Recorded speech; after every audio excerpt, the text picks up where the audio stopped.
Okay. So Beck, greetings, lawful, welcome. We're about to get started shortly.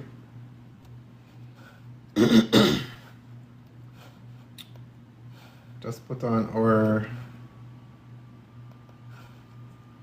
beginning music.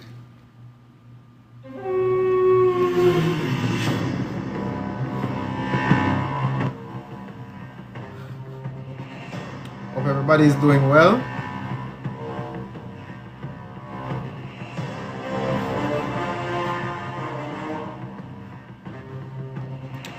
Gonna get started shortly.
Alright.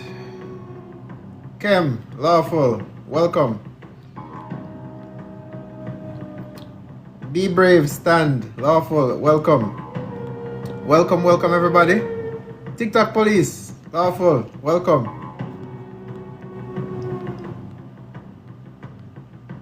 Alright, that's all the shout outs we got thus far. We're gonna get started and talk about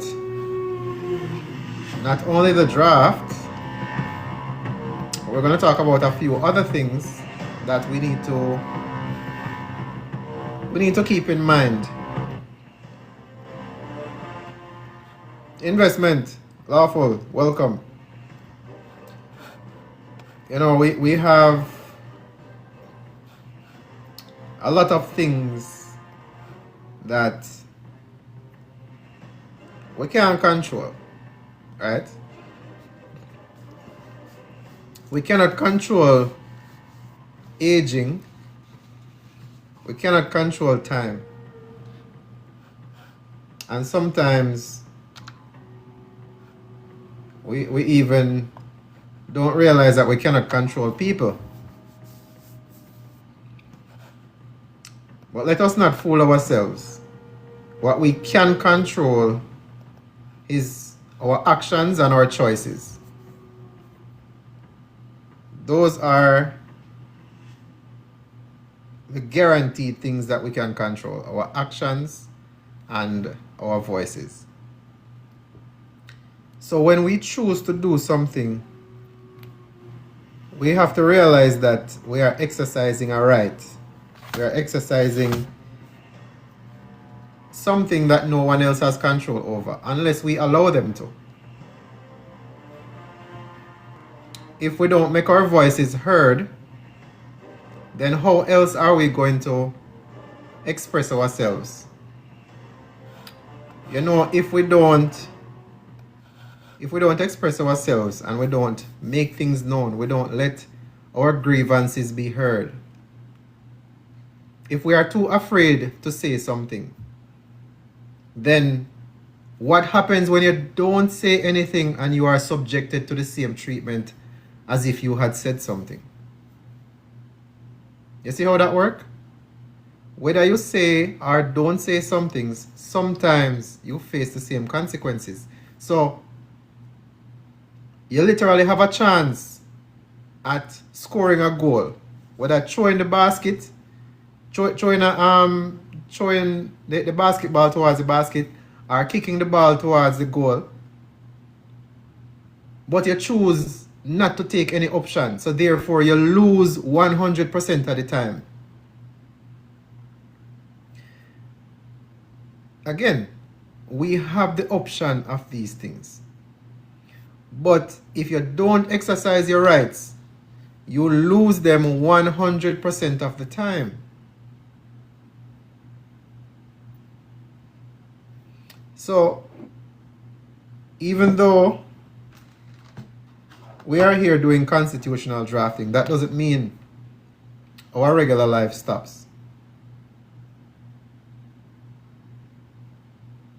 It is said that a snake without venom is a rope, is harmless and will only be used as a rope.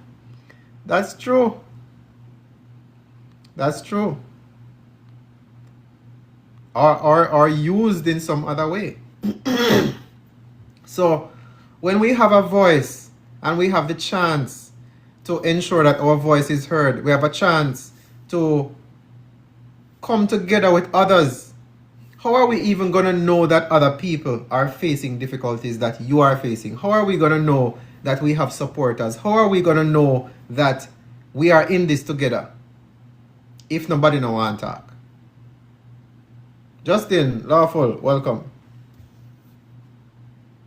If nobody says anything, how are we going to know we share the same problems, the same grievances, the same difficulties in society? How do we know we need to form some kind of group or some kind of organization to start addressing some of these issues? It starts by exercising your right. Your right to think, your right to suggest, your right to form an organization, your right to come together as a group. We have all these rights. And that is what we're exercising over here today as well. Every time we come together and we put ideas to pen and paper, that is a form of exercising our freedom and our rights. So that as we build upon these foundational blocks, then we can look forward to something coming to fruition. Silent makes us weak. Exactly.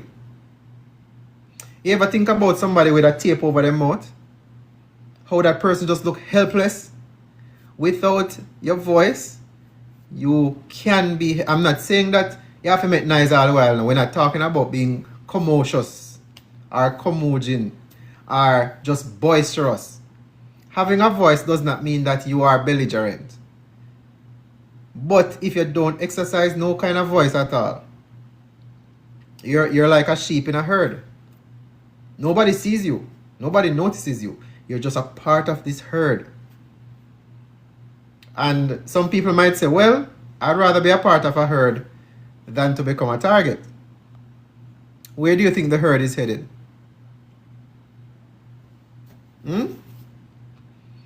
Where do you think a herd is headed? To a slaughterhouse. So, you thinking that you are safe inside of a herd? Just because everybody seem like, yeah man, them a walk together, Unison, yes man. Unison to a direction that you have no control over. It just seems safe because everyone else seems to be okay for now. But what happens when calamity hits? We are unarmed. We have no representation. We have to pay for it in many cases. If you are not astute in the legal world, you have to pay for legal representation if you want effective representation. Right?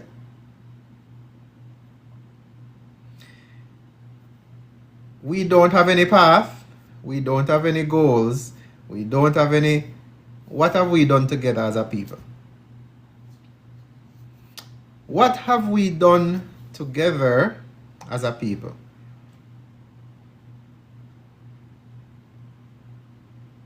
Let me show you how diabolical it is. We have a national track and field team, don't? You see what happens? Out of all the people, we have a few trained individuals who are selected. And then those selected people are then run through the mill to make the selection fewer, and then they go represent us in track and field, right? International, worldwide competitions. So what happened to all of the other people when they that train next to them? It is not everyone who trains, you know. It is not everyone with the opportunity, you know. It's only those that are the fastest, those who show the most progress, those who show the most resilience, right? The cream of the crop. That does not mean that individual is the best, you know. That does not mean those people are the best. Those are just the people who are selected from. Those are the people who had the opportunity to even present themselves to compete. Right?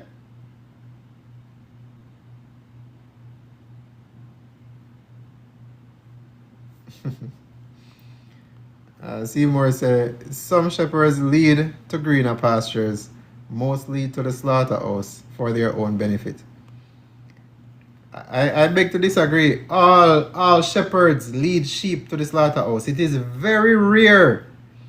Think about a goat or a sheep. It is very rare that any of these animals live until they are old. That doesn't happen. Every single one, if they're not sick and pass, they are certainly going to the slaughterhouse. Best believe that. No all hungry now come no way. If something does not stop them from going to the slaughterhouse, it has to be something sudden and detrimental. Other than that, slaughterhouse it is. But we have this selection process where only a few of us that are called the best in a certain fields are selected, and we are put to compete and entertain. Right? So now, did we make that choice? Or was that option made available to us? King Kong, Lawful, welcome.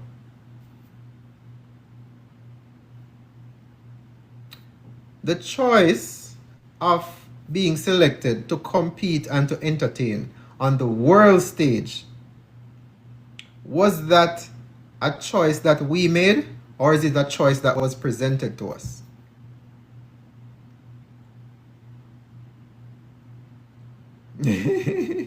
I say that, I agree. I say that to say we need to be more careful with who we select to lead. And that's a very good point. A very good point. This is why in the constitutional draft, we don't have a single leader. We can't. The chances of us having a single leader who we all respect and who we all think is doing a great job is non-existent. Non-existent. If we look at any country who we would say is successful, we don't have a single leader who is making all of the major decisions for the country. It is a culmination. It is an aggregate. It is a group that has been selected that is actually doing a good job. It is not a single individual. What chocolate covered in lime. What about Marvin? What about Marvin? Our choices are often presented to us. We are given the illusion of choice. Absolutely. So, you see, because we have been presented with so many options, right? That it can be, it is now the norm for us to expect 2 options or 3 options to come in front of us and we choose. We are no longer using our creative ability to come up with our own options. We are now being presented with options, and then from there, you know, it is expected that we choose from the options that are presented as the only options. He can be the best leader. Are you talking about Marvin? Again, let's put it another way. If we're going to have leadership in a country, it is my belief that we should not bestow leadership on a single individual. It needs to be spread out. It needs to be something that has some kind of balancing mentality. Because if we have one individual and the individual is only making choices based on his perception or her perception, what about those people's interests or those people's mindset who are not represented? You see, this is where we start having the fight in society, you know, when we have a one-sided mindset and then we have an individual making decisions. It could be man or woman. An individual making decisions, and then it is only representing a certain mindset, a certain part of our community, a certain part of our society. And everybody else is just, you just have to go along with it. That is not a true representative kind of government. If we can't have different perspectives who can bring things to the table and say, okay, this is a good option. However, let us also put this in there. Right? We can't please everybody, you know. And I am not saying that every single decision we have to say, all right, we have to please everybody, so we're not going to do this and we're not going to do that. No, I am not saying that. I'm saying for major decisions of national concern, no one single individual should be making those decisions. If anything, are we the people supposed to have vote on what we think is best? I don't think we should be giving all of our decision-making power into a small group of 10, 15, or even 50 people. Out of 3 million, let us be correct. Out of 2.8 million, you want to tell us that 60 people should make a decision for all of us? A matter of fact, let us not say that. You want to tell me that one individual is supposed to make a decision for 2.8 million people?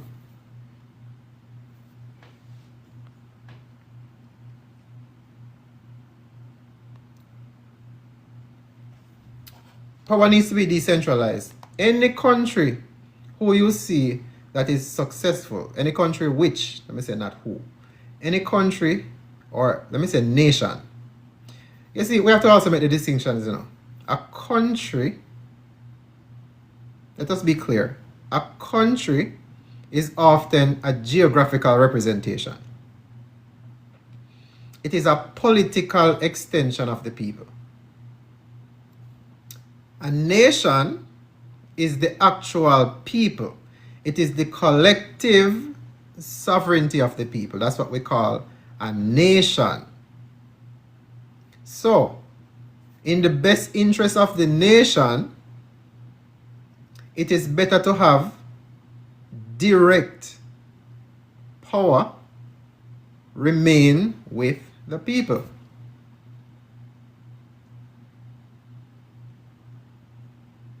If power remains with the people, only the people can decide what is the best option for them. Why? Because it is the people who it is going to affect. If the people are going to be, all right, It's just like if you know, say, yeah, go down at the river, right? You might not want just a walk barefoot. You might want water shoes, or you might want slippers or something.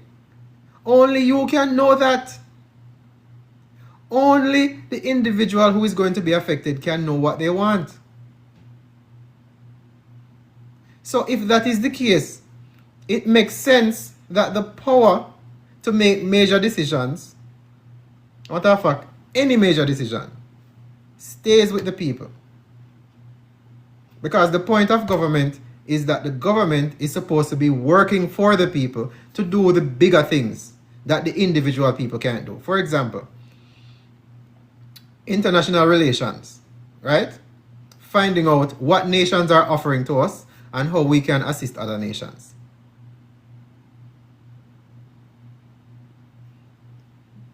I love all this song. All the people can't be pleased. Absolutely.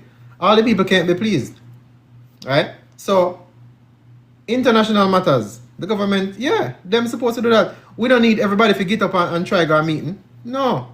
You go, you get the summary of the meeting, you get all the agreements and everything, and you come back. Right? You represent us internationally. Fine. Trade and commerce, international trade and commerce. Yes, the government's supposed to do that. We need standards, we need protocols, we need rules and regulations to ensure that we are safe. Right? We are safe in trading, we are safe in our food, we are safe in the materials that we get from overseas. Yes, absolutely. That's a government duty, that's a collective body duty. Right? When we talk about safety, we talk about societal safety. Absolutely. We need an arm of government to be able to ensure our collective safety. Right? When we talk about well-being, institutions that allow for our well-being, we need a governmental body for that. To manage and to administer that. But when it comes to deciding what those institutions should be doing, again, it is those who it is affecting, those are the ones who make the decisions on what exactly we are supposed to be doing. And when we start making those decisions, when we start to take control of what is affecting us, you know the interesting thing that happens?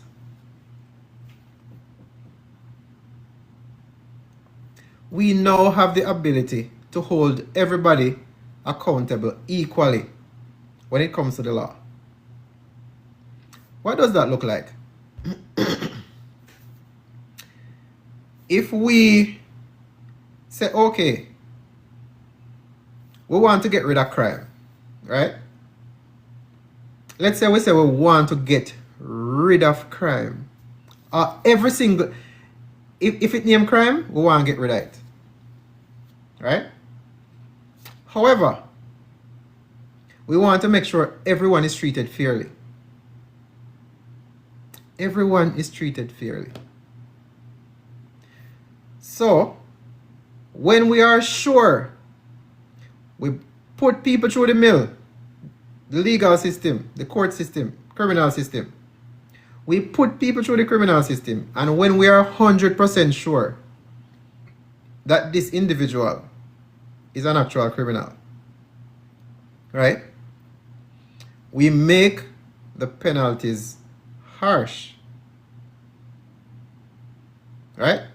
And when I say crime, I am talking about damage to individual, damage to property, or damage to the public.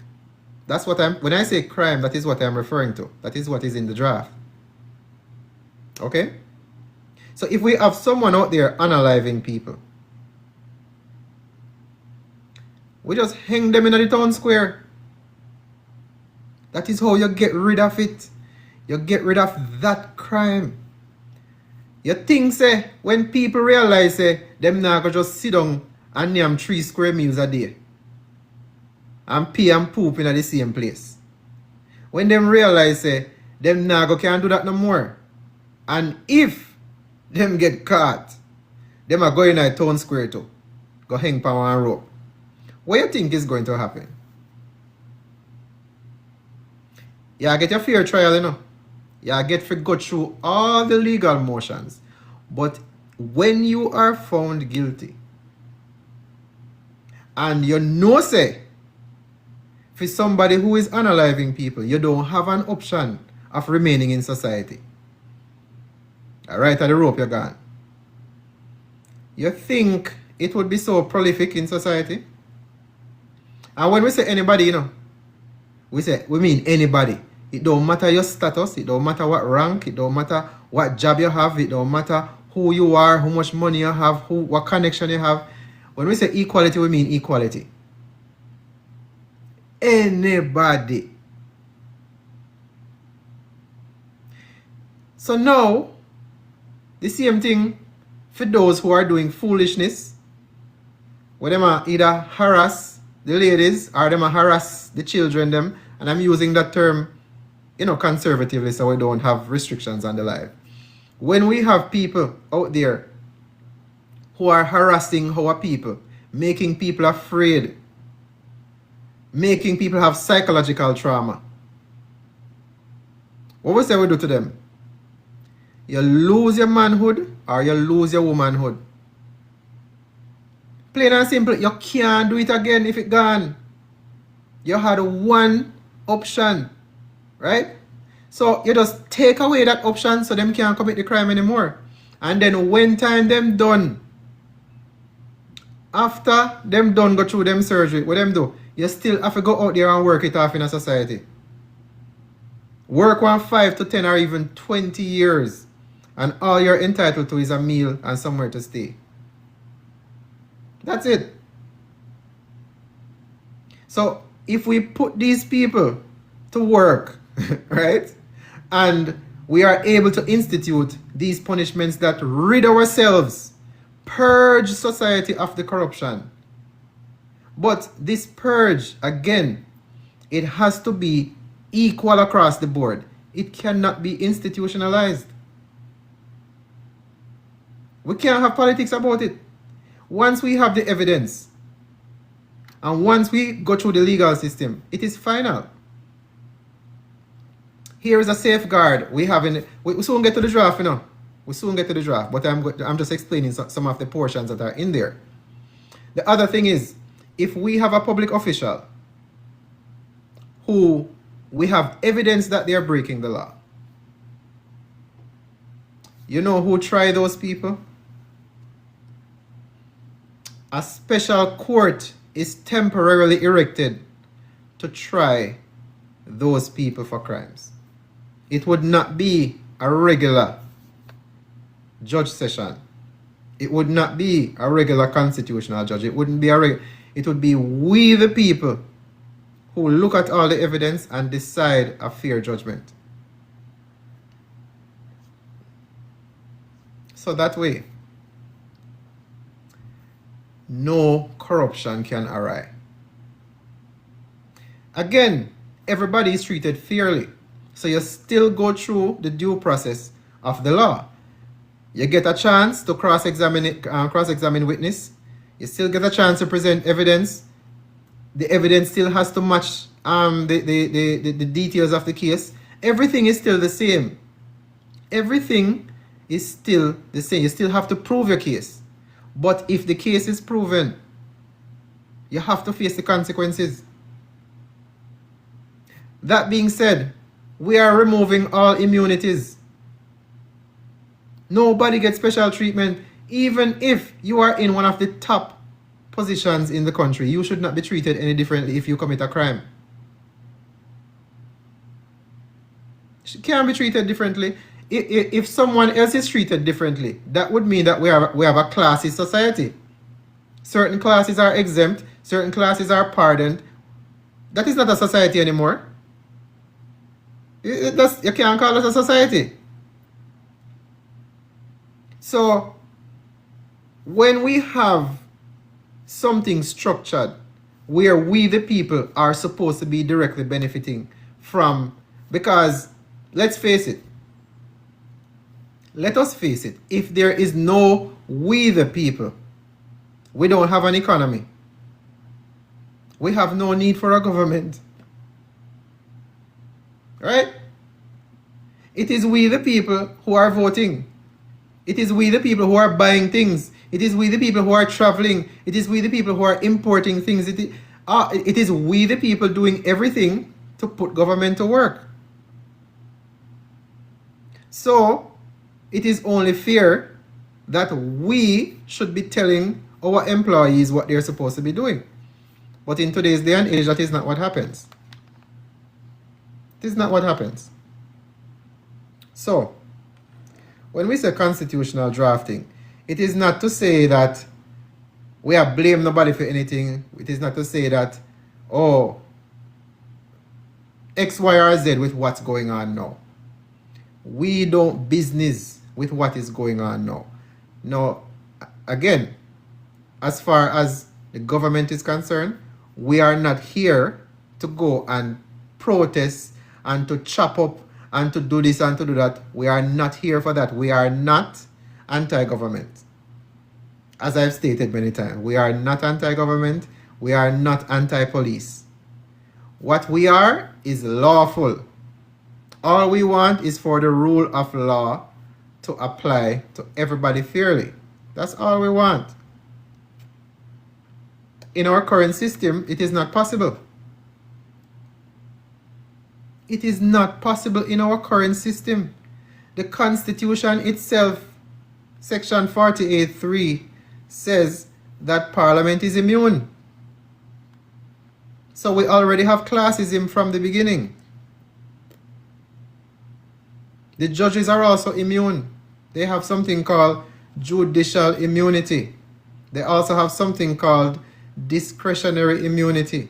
So anything they say and they do in court, in most cases, they cannot be penalized. Especially if you don't even know what those terms mean, you really have no chance of penalizing them. So, in our current system of governance, it is still based on the Westminster system. It is still based on the colonial system. All the colonial elements are literally still there. It is just that a few elements have been modernized, but the system itself remains the same, right? So we are not trying to mess with any system that is currently there. We are not uprooting nothing. What we are doing here is we are creating a constitution that may or may not take effect parallel to that constitution that is currently there. So, let us take a look at our constitutional draft, right? And for those who are new to the channel, let us take a look at how we get there.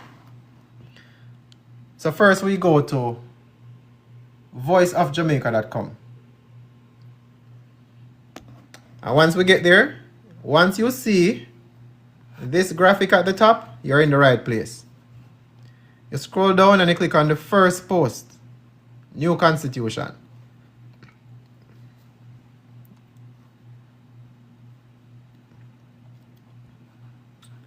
Well, Kwaku is not necessarily a nation within a nation, you know. It would be the same nation choosing a different path. When we click on New Constitution, we will have the links to the constitutional draft. Now, as you will notice, we have re-established the link to the Word document. So if you want to see the document in Microsoft Word, it is right here. The PDF is also here. So you can click on the PDF edition and you have access to the document. And we also have a Declaration of Independence. Now, shortly I'm going to be sharing as well the updated Declaration of Independence. But for now, you can see the current one that is there. So we have an addition to the current draft that we're going to go over as well. And then we're also going to go over a few other things that we will find not only exciting but interesting when we talk about what result we can expect when something like this goes into effect. Now, the table of contents have been again updated. We've added a new section, so now we have 326 pages.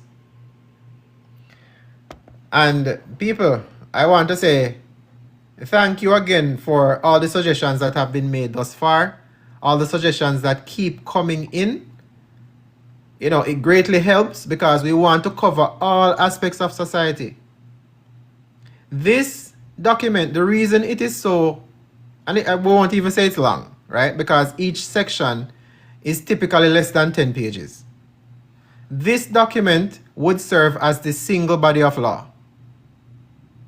And it would stay this way for 10 years.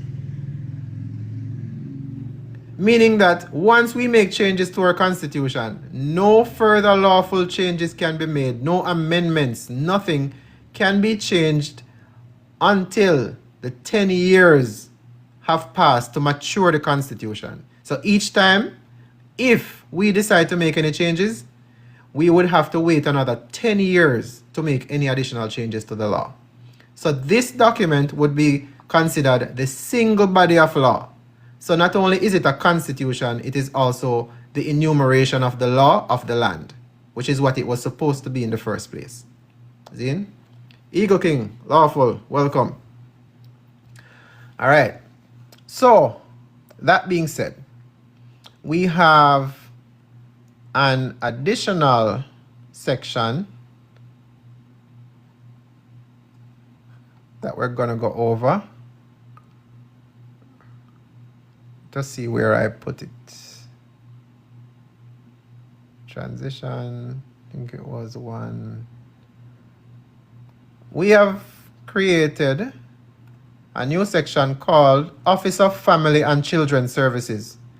That is on page 121. So let's go to page 121 internally.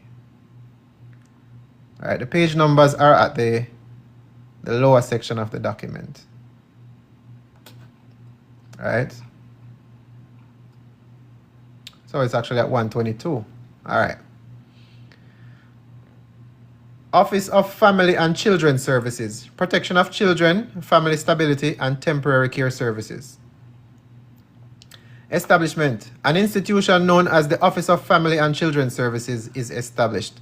The OFCS exists solely to investigate reports of child abuse or neglect, assist vulnerable families, administer temporary child protection and foster care services, and support safe family stability and child well-being.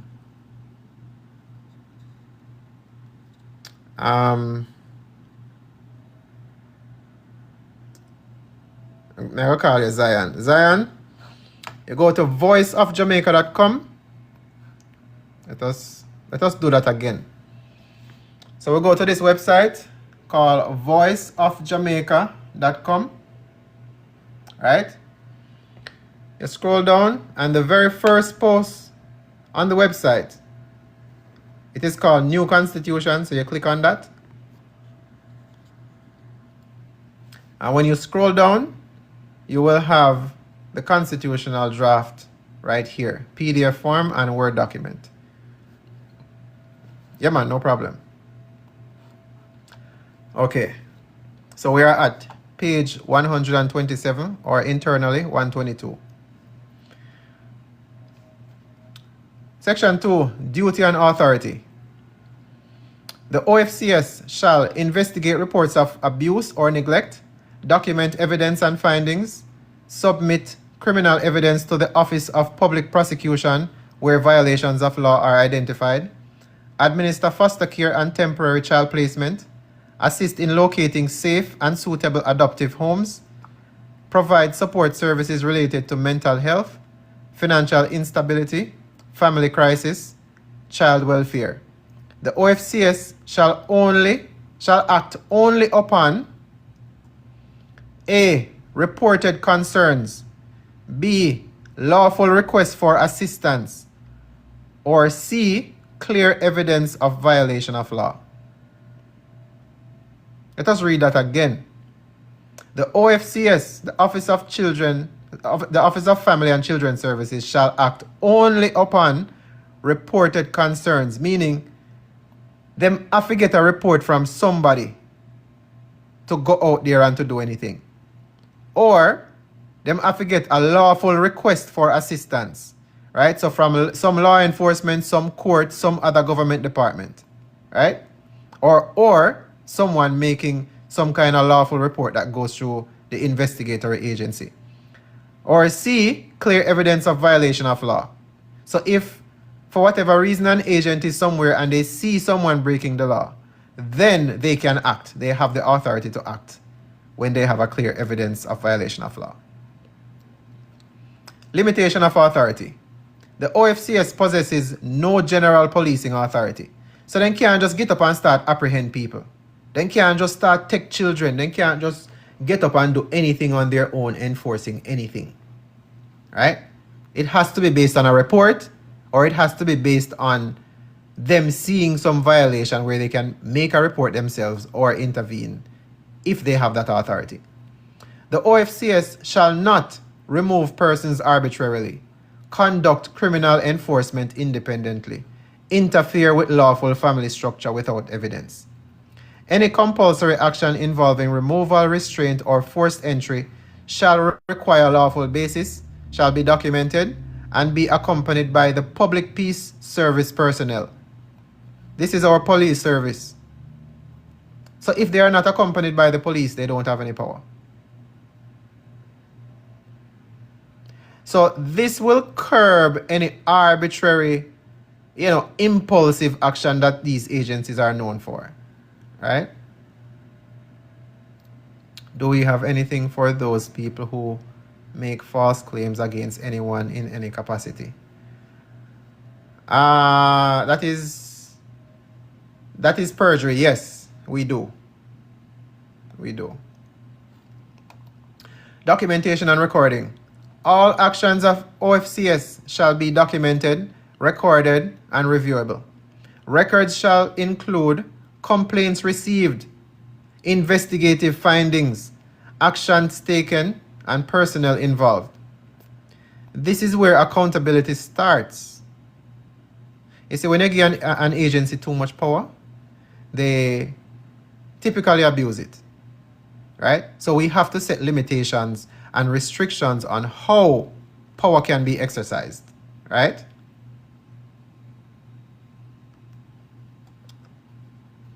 Three, secret or undocumented action is prohibited and void. And when we say prohibited in the Constitution, that means it's a violation of law. So it is criminal penalties. Any violation of the Constitution is criminal. Parish facilities. At least one OFCS facility shall exist within each parish.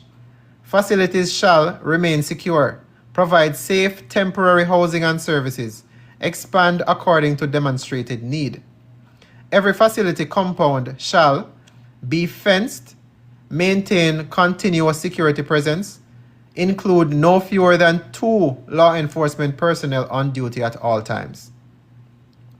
So, where we have facilities that are housing either foster care or some other services for children or needy families, law enforcement has to be on the grounds. At least 2 on each compound at all times. Temporary nature of care. OFCS care and placement services are temporary protective services. The purpose of placement is stabilization, protection, and restoration of safe living conditions. Right? So again, the reason for any kind of intervention in any kind of family is to stabilize. It is not there to go place children or people indefinitely in an institution. Right? No person shall remain in OFCS custody beyond lawful necessity.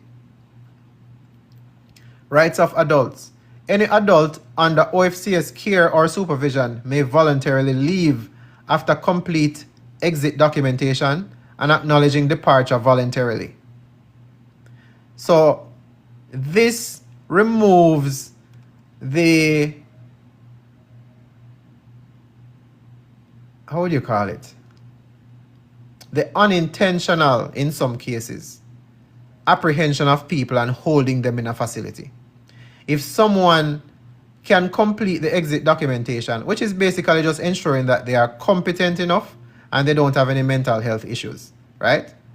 Once they have the requisite faculties and they want to leave, they can optionally, voluntarily just get up and leave the facility, right? No competent adult shall be detained without lawful judicial order. Protection against abuse. OFCS personnel shall not abuse, beat, torture, neglect, humiliate, or treat persons inhumanely.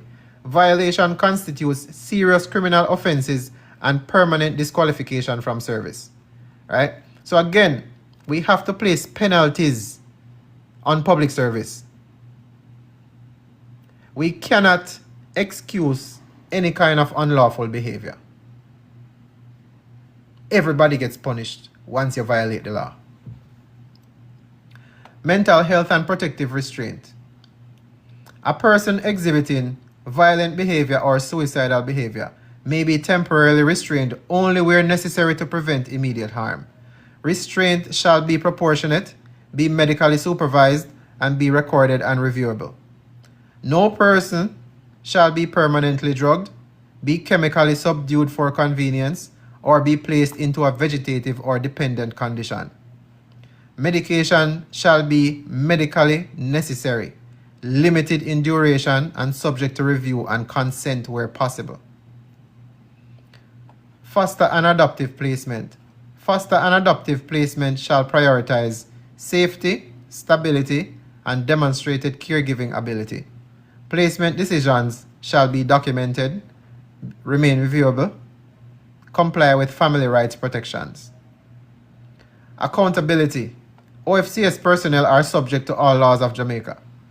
Violation of constitutional rights or lawful duty shall result in suspension, removal, criminal prosecution, and civil liability. And we're going to change this to constitutional protections because we all know we don't have constitutional rights. All right? The principle here is the Office of Family and Children Services shall ensure protection of children, preservation of family stability, temporary and humane care, transparency and accountability, and protection against institutional abuse. So, this is absolutely needed in our society.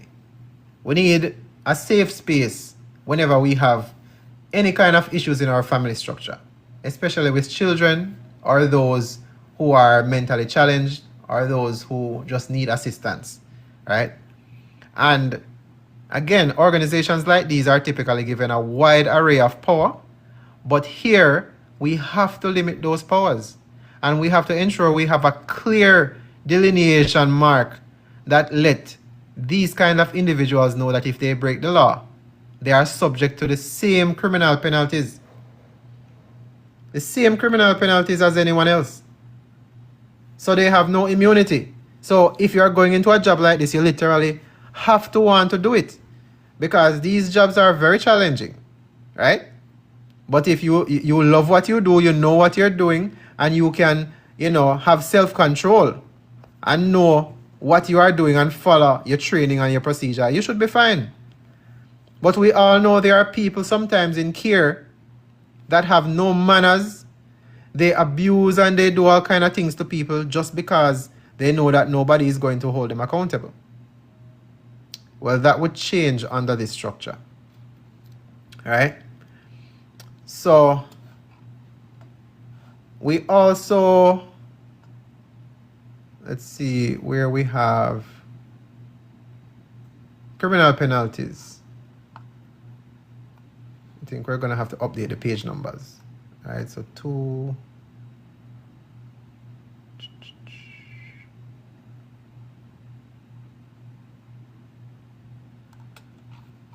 Somewhere down here, so we have our criminal penalties, elder care. Come right past it. We have expanded the criminal penalties section. If I can only find it. Crimes and penalties. We're close. We're close. Enumeration of crimes. And these are basically listing out the various different types of crimes that can be committed against people, property, etc. All right. And here we have criminal penalties. Penalties and punishment for those convicted of crimes. All right. So here is where we were talking about the different types of punishment that needs to be instituted in order for us to have not only a fair society, but a society that is respected. Right? And we're going to go through this section again, because we also have a little bit more addition to this section.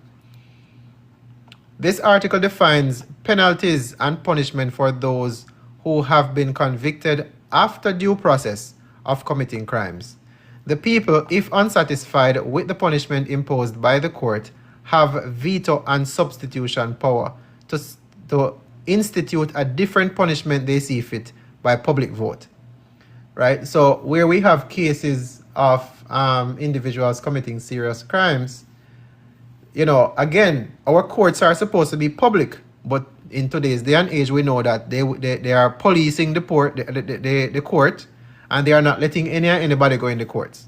So that would change under this system. So everyone would have a chance to basically see, the outcome and the process of the case. And if we, the people, feel like the punishment that was given to an individual, needs to be changed or modified in whatever way, then we would have the what you call veto power to substitute or to replace that decision that was made for punishment. Right? A permanent public criminal registry shall be maintained and updated daily. You see? Permanent public criminal registry, which means that everybody have access to go and see who was a criminal. No possibility of suppression of record. Absolutely not. These records are never sealed and accessible to any member of the public. We cannot be concealing someone convicted of a crime. Don't make any sense. Restricted public duty, 6-month minimum. Now, someone made a suggestion about reducing the restricted public duty to a minimum of 6 months, right? So it makes sense for something petty, right?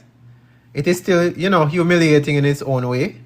So for something very petty and minor, you can have a 6-month minimum where somebody would do, I guess you can call this community service, but you would still be in prison uniform. So everyone know that you committed a crime, right? However, restricted public duty is the punishment of working on daily tasks within Jamaica without pay. This punishment is intended to restore and rebuild the nation in a productive way. The only entitlement attached to this punishment is food, prison uniform, and shelter. So very basic. You now become basically a working member of society with no expectation, right? Except for your food and shelter. Removal of one's private organ. The removal of a private organ meant the removal of the male or the female organ. This punishment is reserved only for sexual crimes. A surgeon or qualified professional will carry out this task as humanely as possible. Right?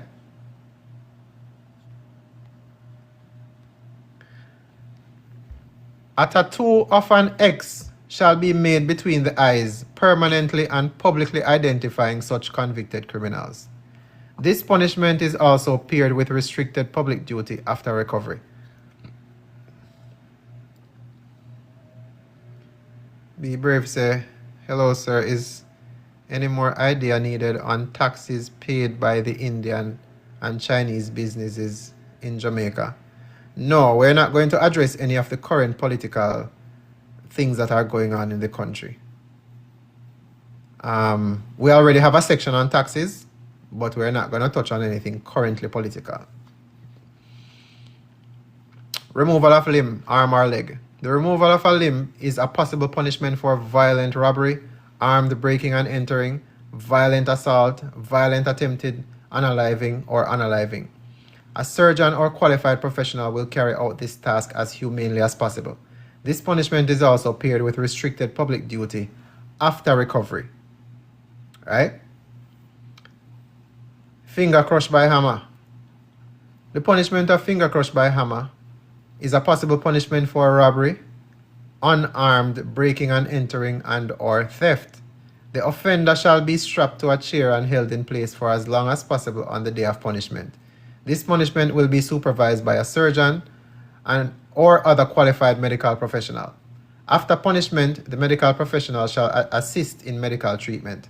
1 year minimum restricted public duty to be served as a concurrent sentence. If the property stolen cannot be returned or is refused return, more severe penalties shall be instituted. Right? So when we have thief out there taking people things, this is where they would end up, in a chair and a hammer getting ready for the finger.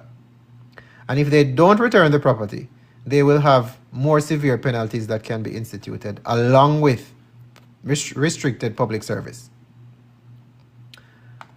Hanging by the neck in the town square. The punishment of hanging by neck in the town square is a punishment for convicted unalivers, serial unalivers, and anyone who takes the life of another intentionally. Right? So once someone is out there taking lives, then they are eligible for this punishment in the town square. Lifetime servitude of restricted public duty. The punishment of lifetime servitude of restricted public duty is a punishment for convicted fraudsters, scammers, swindlers, and public officials who misuse their office. So once someone is in office and they are abusing their power, they literally get this kind of sentence. For the rest of their life, they just have to work it off in society. So that will effectively deter anyone who is even thinking of using their office for something other than what it is instituted for. Right? So, those are the punishments that we have thus far. Right? And, you know, we can be more creative, but I think this may just be enough. But at the same time, you know, if we have something else that we would like to suggest to be a possible punishment, then hey, by all means, right? But restricted public duty is actually a very big one, because, you know, we would put people to work, right? And they would have no other rights as far as, you know, freedom to go about their business, freedom to do anything at night, and so forth and so forth. They would literally be confined to just working it off in society. So if you don't want to end up like that, you simply just behave yourself. Find something better to do. Right? And again, this is just for crime. We can't stop people from committing crime. And also, we can try to prevent it, because if we try to prevent crime, what happens now is we start violating rights. And that, of course, cannot stand. Right? You cannot violate the law or violate a right to protect someone. It just don't make any sense. So, how can we actually curb crime? Right? Now, remember, when we talk about society building, right? Society building is one of those things that is probably foreign to us. We have never had national goals. We have never had any kind of collective effort to make our communities better. Let's go to 111. And that has been one of our major problems. Agriculture and fishing. Housing, community, and social welfare. Right? Shelter, social support, and community stability. Housing and social welfare shall ensure dignity of every person, stability of family and communities, and protection of vulnerable persons. No person shall be left without basic shelter or essential support. Now, something like this is what you would call a national effort. If we ensure that our people, nobody, no one that is a citizen, should be living in deplorable conditions, because we have the power to do it. We have the power to actually make that change. Noah, you want to come up? I'm going to bring you up.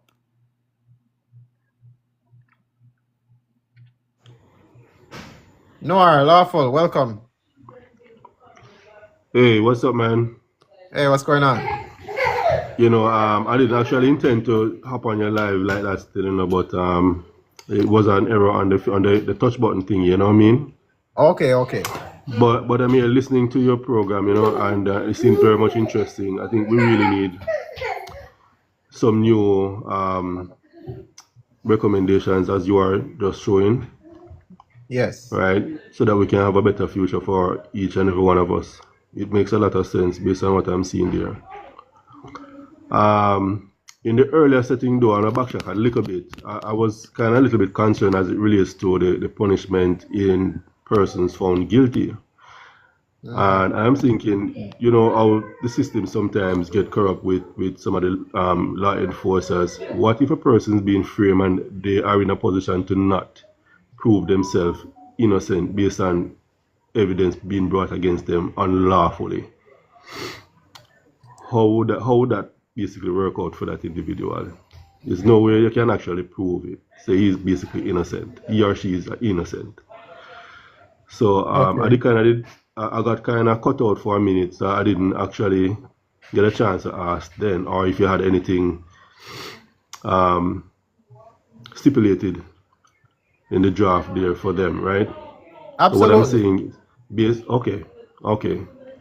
Yeah, man, absolutely. Okay. So the first thing to consider here is that almost every institution of government would change, including the courts, including how we interpret the laws, including how criminal justice is brought out, right? Now, when we talk about someone being accused of a crime, right? I'm going to go down to the criminal law section. Now, in every case, we are supposed to have all of these elements, right? We need to have a prohibited act. We need to have the intent or the knowing conduct, and we need to have the harm or risk of harm, right? Okay. So in our current society, we are forced to prove our innocence in many cases. But in this system, you are already considered innocent. Okay. So whosoever is bringing the charges, not only are they held to the same standard of the law, because if someone fabricates evidence to bring against you, they are subjected to the same law. Which is correct. So now, if you are bringing an action against someone and it is found out that you fabricate something, you are now going to face that criminal penalty related to that. Right? Okay. So now, that individual is automatically exonerated. Once you find fraud in a case, that is done. Right? Okay. Yeah. So one question though, so if a person is found guilty in that regard, then I am suspecting that they would have time spent in jail time with time to basically appeal their case if they feel fit, whereas they think they might have some evidence to prove that they're not guilty. Absolutely. Would that be the case? Awesome. Absolutely. Awesome. That sounds good. Yeah, so here we have in section 3 of that section. I'm just gonna read just these first 3 points for you. Okay. Presumption of innocence. Every person accused of a crime is presumed innocent until proven guilty. The burden of proof rests entirely on the party making the accusation or the charge. Guilty must be proven through clear evidence presented in open court. Okay. Right? So the current system that we have is literally going to be turned upside down as far as justice is concerned. Right. No one will have control over the evidence. As a matter of fact, let me give you an example of what we mean. Mm-hmm. If, for example, you are arrested for anything, the police cannot just lock you up. A judge, Right. a judge would be in place remotely that arresting officer would have to know, give that individual the opportunity to speak with the judge, and the officer would also be interviewed by the judge before committing someone to a jail cell. Yeah, that makes a lot of sense. Right, because a police officer is not a legal expert. Right. So while they might see something that, and they might say, well, this looks like somebody a break the law, it is up to someone who has that legal headpiece, that legal requirement to really say, yes, okay, based on the evidence that you have and based on the circumstances, this individual is either going to be granted bail immediately, or they're going to be confined if it is something that is dangerous, right? Okay. Yes. Right. So that way we don't have someone's rights being violated immediately. Okay. All right. Yeah. So that was one of my main concerns. Also, I got cut off because I was on the road. And as I said, this thing, I touched this thing by error. Right. Never had the intention of coming on, but that's how it goes. So there's clarity right there, and I appreciate the fact that you took the time to actually explain that to me. And Yeah, I guess man, other absolutely. persons here would have been more understanding of the whole system. Right, right. Yeah, man, because again, we need to have clear language when we're doing Sure. these kind of things. Sure.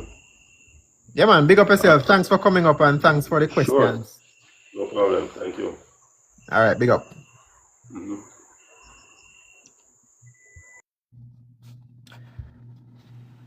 All right.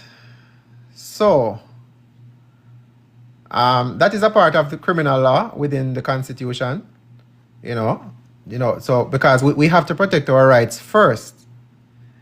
When we have, just like I just explained, if we have some kind of violence that is going on where it is obvious that someone is dangerous, then yes, they would be apprehended and kept in a location so they can't harm other people.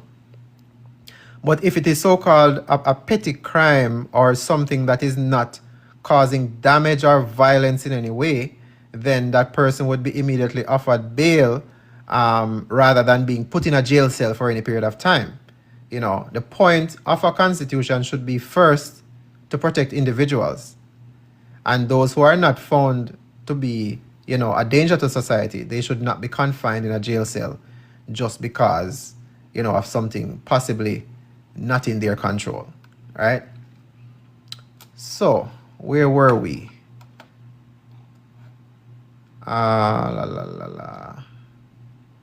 Let's see where we were just now. I got education, contract, national defense. Oh, housing, right? Housing, 111. Let's go back down to housing and talk about what we mean by national interest.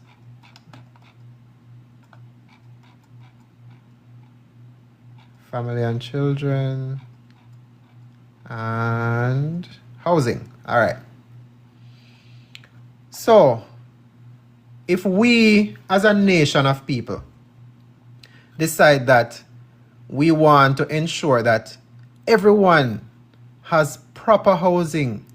Everyone has proper shelter, right?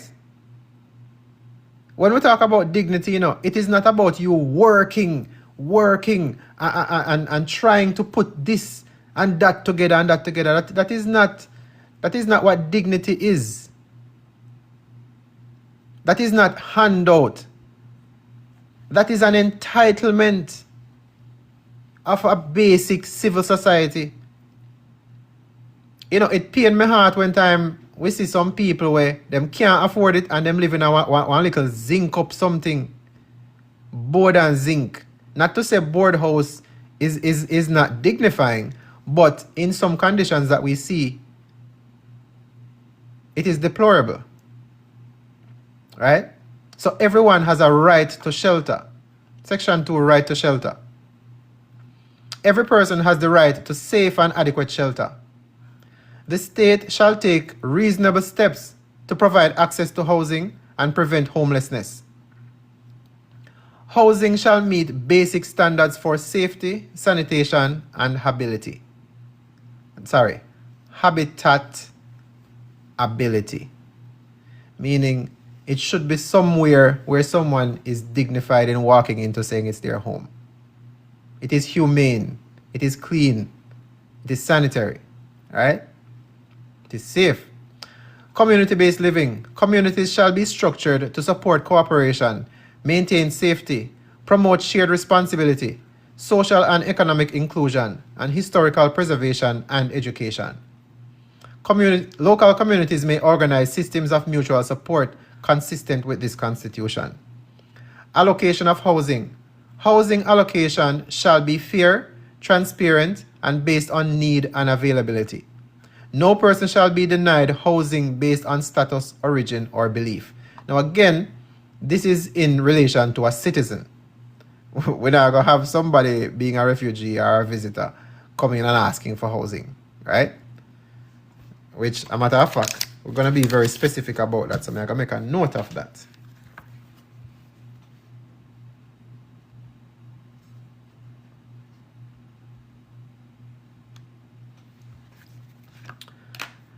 Right?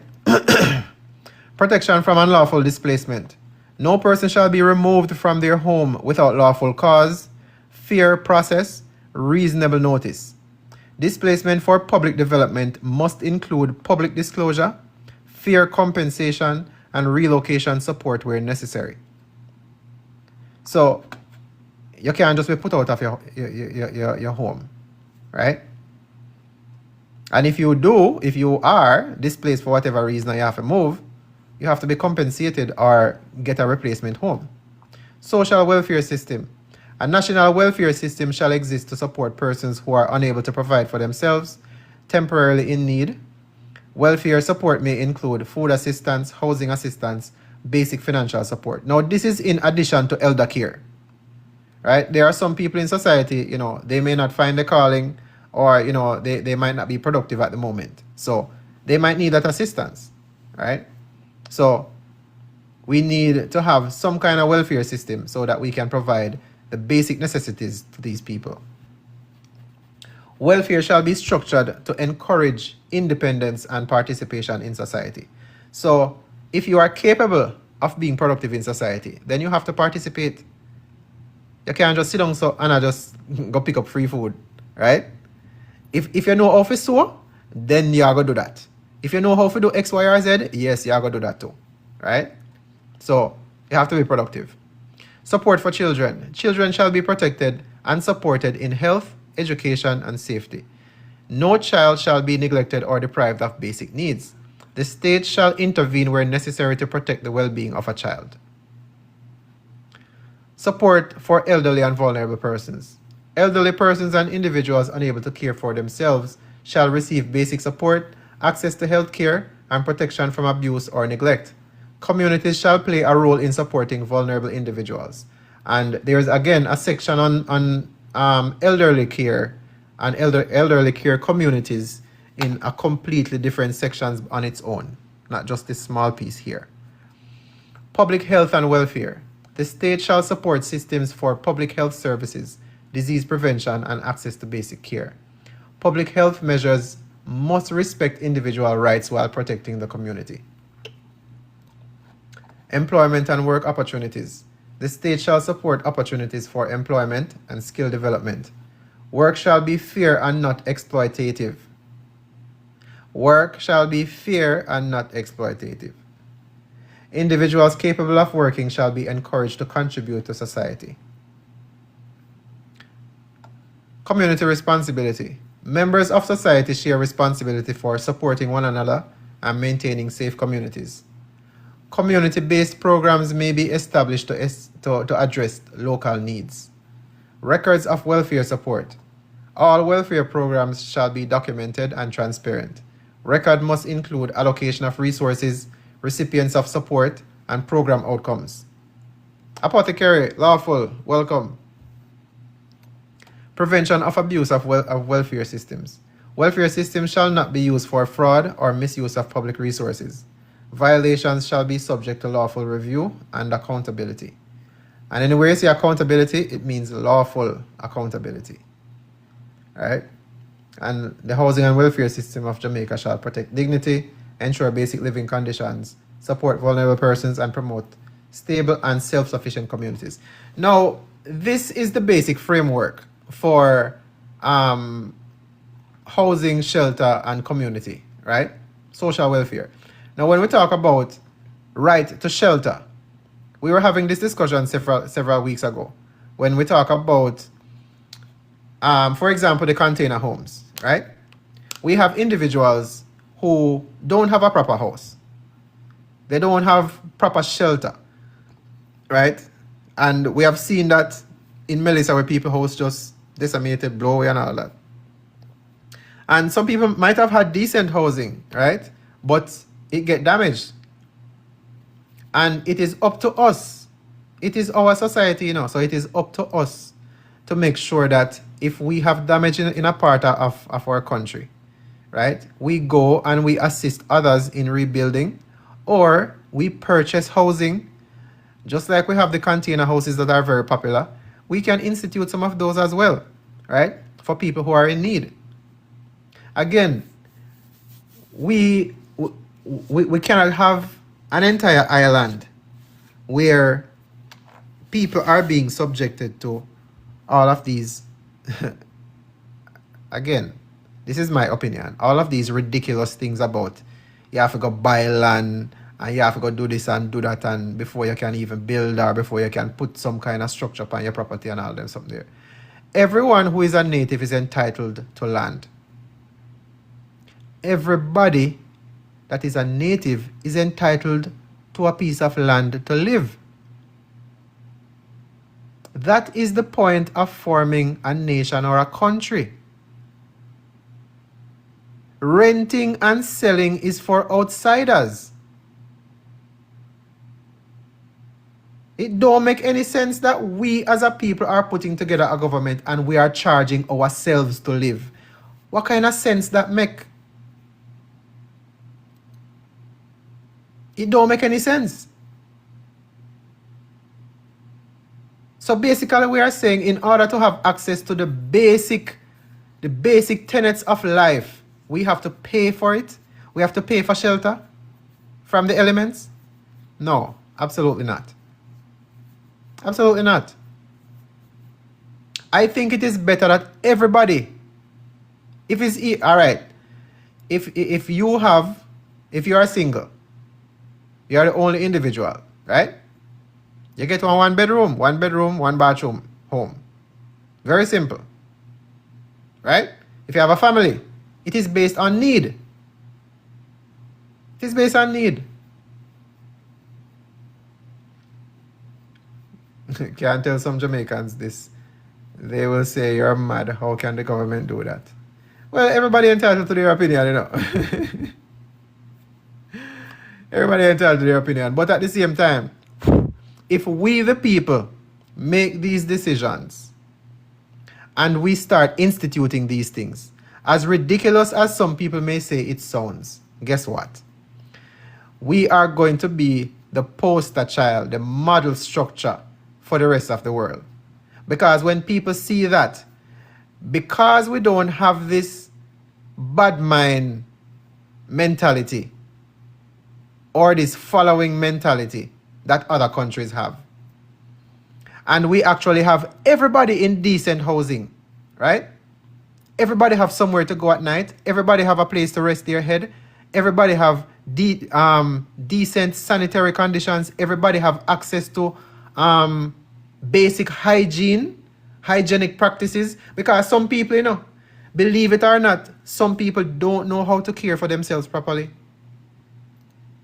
Some people don't know, say, you need to bathe every single day. You need to bathe at least twice a day. You need to brush your teeth and your tongue. You need to floss, or you need to use something to pick out the liquor sitting them in between your teeth. You need to do, you know, basic washing of every single crevice and corner upon your body and your ears, and you need to, some basic little thing a lot of people don't know. Right, exactly. And most people already live somewhere, so it is only those who need it. Right? All of this thing about, you know, you have to buy land, or you have to rent, or you have to get a mortgage, and you have to... Ridiculous. When we look at it from a human perspective, right? When we look at it from a community perspective, it is absolutely ridiculous. And I'll tell you why. I'll tell you why. Let us have a serious conversation here. Let's say, let us use 10%. 10% of the population, right? Call it, say, 280,000 people.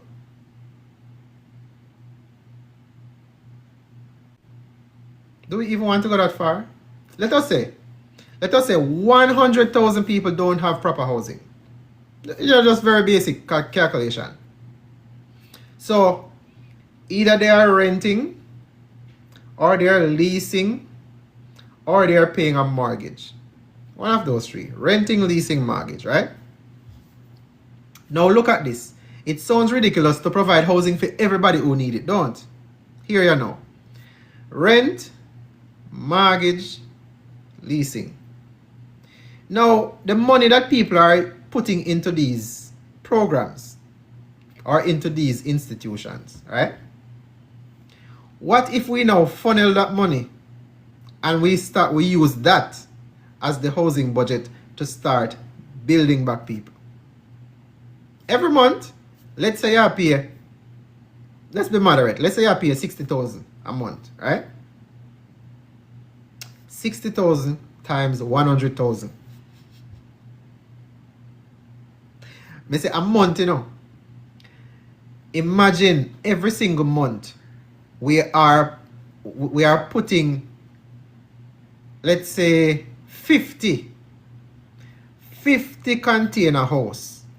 We are dropping at some place. We have the foundation them built, and we are drop 50 house every single month until we have the 100,000 people them in a house. Now again, the 100,000 people may be, you know, they can share and all them something there. Right? Now, remember now, we say per month. What happened when time everybody in our house and then still a throw the money there? And we say, all right, all we require is that you keep on paying for 1 year.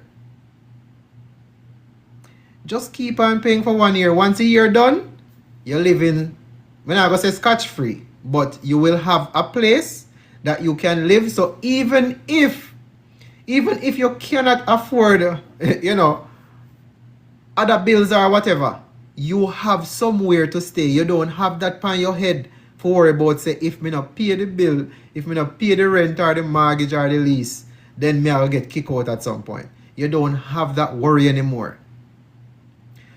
Do you think people would want to be more productive?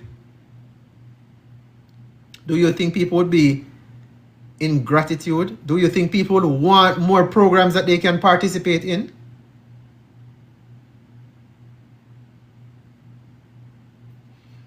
Because again, what is the point of our lives? Are we here to just work and just expire?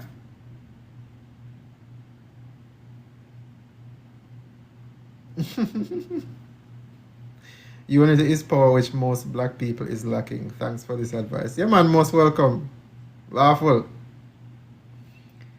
People, I show some calculations before, you see. Some of you might be shocked.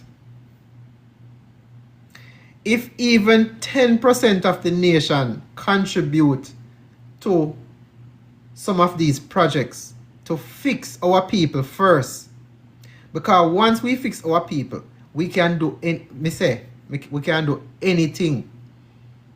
We complain about the road problem all the while. What we say? Fix one parish at a time. We don't need road maintenance all over the island. We used to patrol already.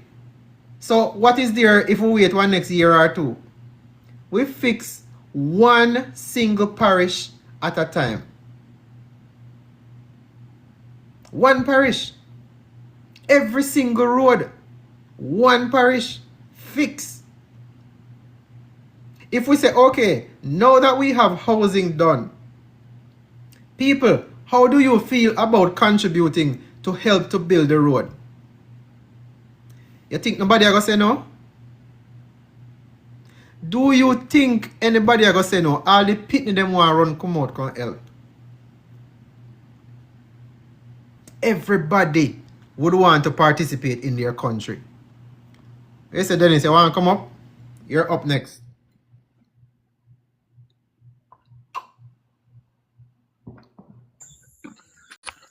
Dennis, Lawful, welcome. Thank you, my boss. Thank you, sir. Where you going with?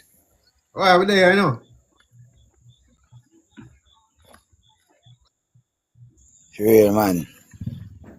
Yeah, me Yeah, they ask a question, you know, but then, Sir G, the amount of tax we are imposed for we, and to how the police them deal with road traffic, they just motorists we get themselves together, and we get everything what we need, because same as how the police them come out that can enforce the law, that's how we must enforce what we need from the government. Because then the police are going to tell you about traffic laws and whatever, but at the same time, we not look on the road. So we don't need to say we are going to put together.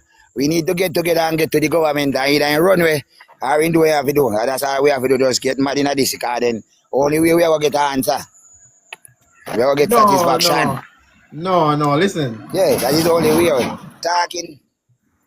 Listen, we are instituting, we are crafting a new constitution. So we are not going to upset, or we are not going to be combative with the current government.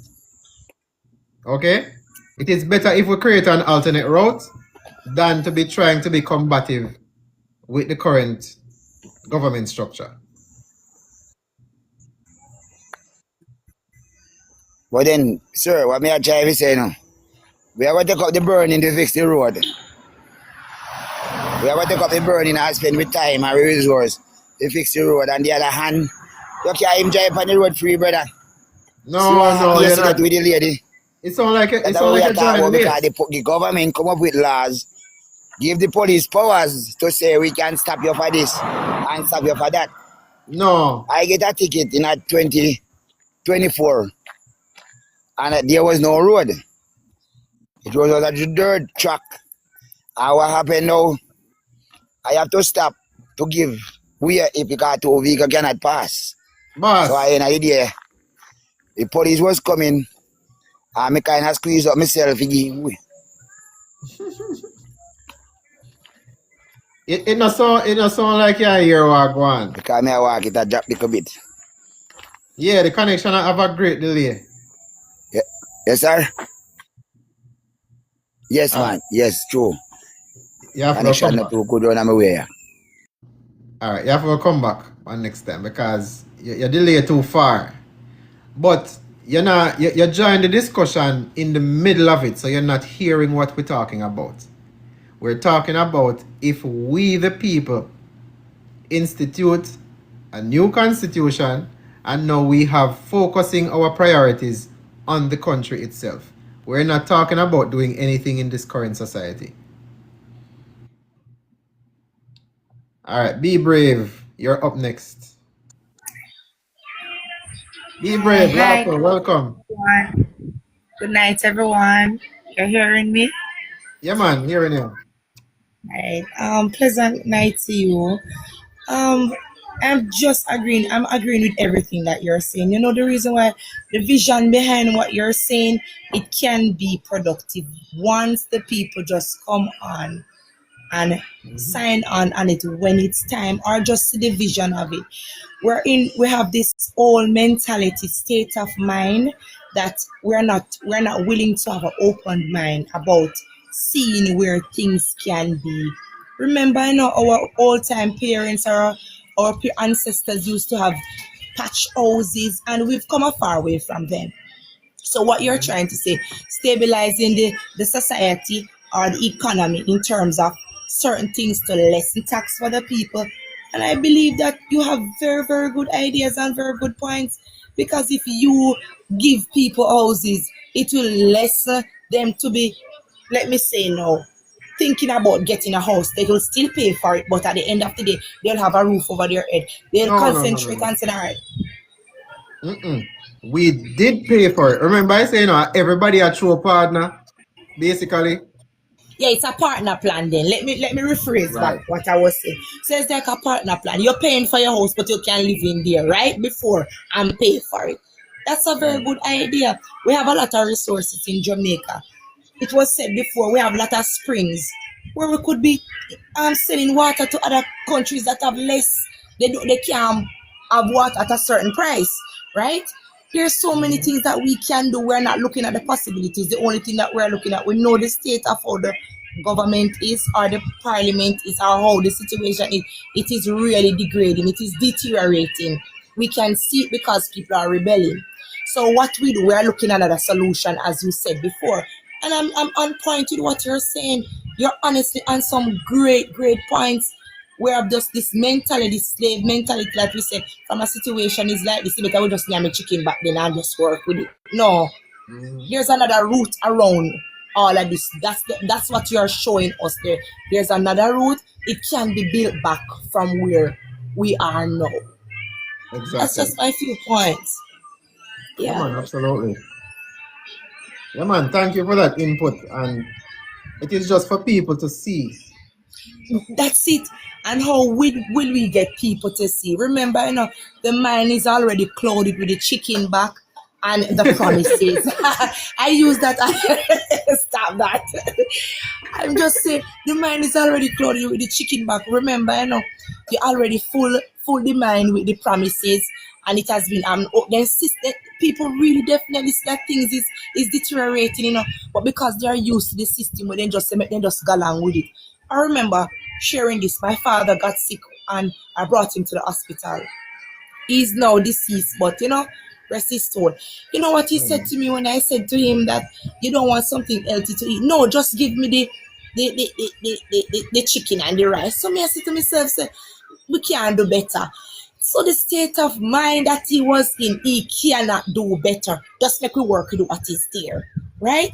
So Mhm. I'm saying there was another alternative, but guess what you are used to, you work with it because it is easier. Right. That is it, when we see things looking out, it is the easy route that people are taking. Yes, we know the road one fix. Of course, you make a powerful point. Yes, the road them can fix one by one instead of trying to patch everything. When you patch Right. everything, there's nothing. It's still a deteriorate, because one community no have, one parish no get. And let me tell you something. What hurts the most is that people are living under tents right now. I am in somewhere where I rent, you know, and I might be able to can afford paying my rent or paying my bills. But come on, people are on roadside. I saw a man the other day, and I'm not sure where he was, but when I looked at the gentleman, if the car come around that side of the road, trust me, and in that they tap all in there, a dead man. When me tell you, say, him there basically on the banking side, and he was cooking outside. He was just a tarpaulin. He was under. You could see everything. Me wonder how he feels at night. Eh? Roaches and all sort of something that run up and down. Come on now, man. The government, things need to change. Let me stop talking about government. Some new thing need to come about now. Newness need to come. It needs to be pushed in the system that people can have. Even we know the older people, they are old already, but I have children coming up. Little bit from this, me a 60-year-old. Eh? What me I gonna do? Me I gonna live on that tree too if this system don't change? Huh? Right. Come on, I know my kids wouldn't want that to be, and I know I'm trying to put things in place. It's hard, but I'm just saying that we need to look at the broader picture. Stop only look on the chicken back, right? And say, you know, send this a chicken back we can afford. We all can live a better life. If it takes a little time, we can reach there. You Absolutely. understand? We can reach there with just the good guidance. We can reach them, and guess what? Hard work. Exactly. Hard work, yes, and with good guidance, because a ship cannot sail without a sailor, right? A Right. ship cannot sail without a sailor, but it has to have good crew members as well, right? Exactly. Where all of us come together as one body, and you know we will have with debates and stuff and like that, we dislike and we like, but at the end of the day, we are looking for the future of ourselves and our children. Exactly. Thanks for Yes. having me. Yeah, man. You're most welcome. Thank you for sharing. Me more chat enough, not true. No, man, sometimes we need the explanations. We need the insight, you know. So really Yes. appreciate you coming up and sharing your insights, you know. There's one more thing I wanted to ask you if I'm going to make much sense of this. Mhm. I'm thinking about the taxation which the Indians and the Chinese get. Is it that they, after certain years, they realize that they are not here? I don't know what legal binding they got from the government or such forth, but I hope there's something mentioned in, if foreigners, let me use that word then, and not really single out. We know we have to do tradings. If foreigners come here, how is it they are able to get so many business space up and running, and we Jamaicans have to be paying so many taxes still on certain things if we are doing a business? That's my Right. concern a little bit. I buy from them, you know, don't get me wrong. I buy Right. from them, so but I saying them a foreigner. So I want to know, is it that when their goods come through the wharf, is it that they get a less tax? Or how is it they are able to do so much and taking over? Because I'm being honest with you, the Indian and the Chinese are practically the biggest traders. I'm here, and where I'm living is the biggest traders. It's the Right. biggest traders we see out here right now. Well, you know, because of some of the relationships that we have signed on to, the government give investors.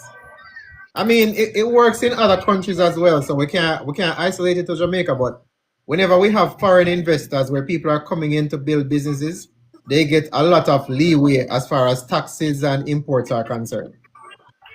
So that is what's happening. Okay. And as I said to you, you know, I have no problem, but I just wanted to know, how is it that each time I realize with the Indian, because I'm very, very observative, each time after each 5 years, so they are not the same set of people. You see, they're not here anymore. It's a different set. Right. If they change their name, then they can proceed again with a different set of people, a Okay. different business name, different whatever.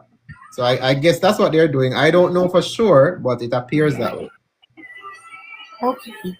Well, as I said, thanks for letting me speak up my enough mouth.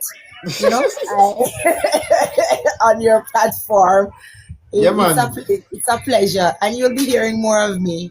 All right. Yeah, man, you're most welcome. Thanks for coming up. All right. Yeah, man, big up. Yeah. All right, next we have Action Now JA. You're up next.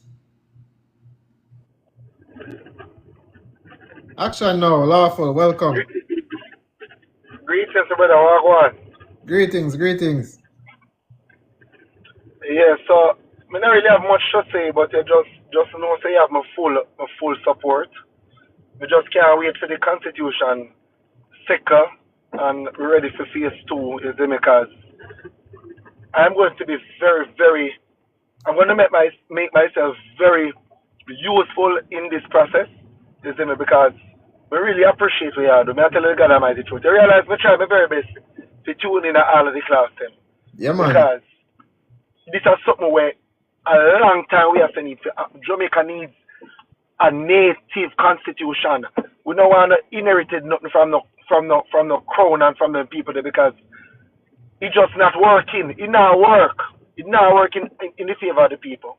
You understand? Right. So we just have to say anytime you're finished with the drafting and we review it and everything good and rare, just know say you have my full support to roll out this thing. Yeah, And man. just Big up straight up. yourself. Yeah. That's it Lawful. there. Yeah, Alright, my brother. because Big up yourself.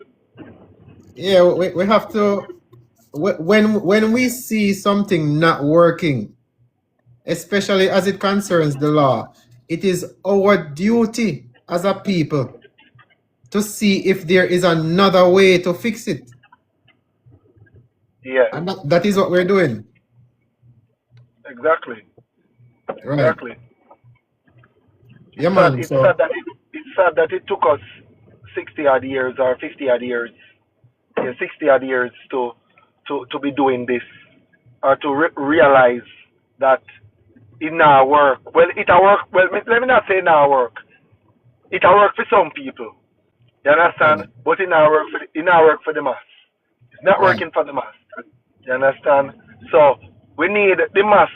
We need the standard of living. We need the dignity. We need the pride of the Jamaican people to lift up right now.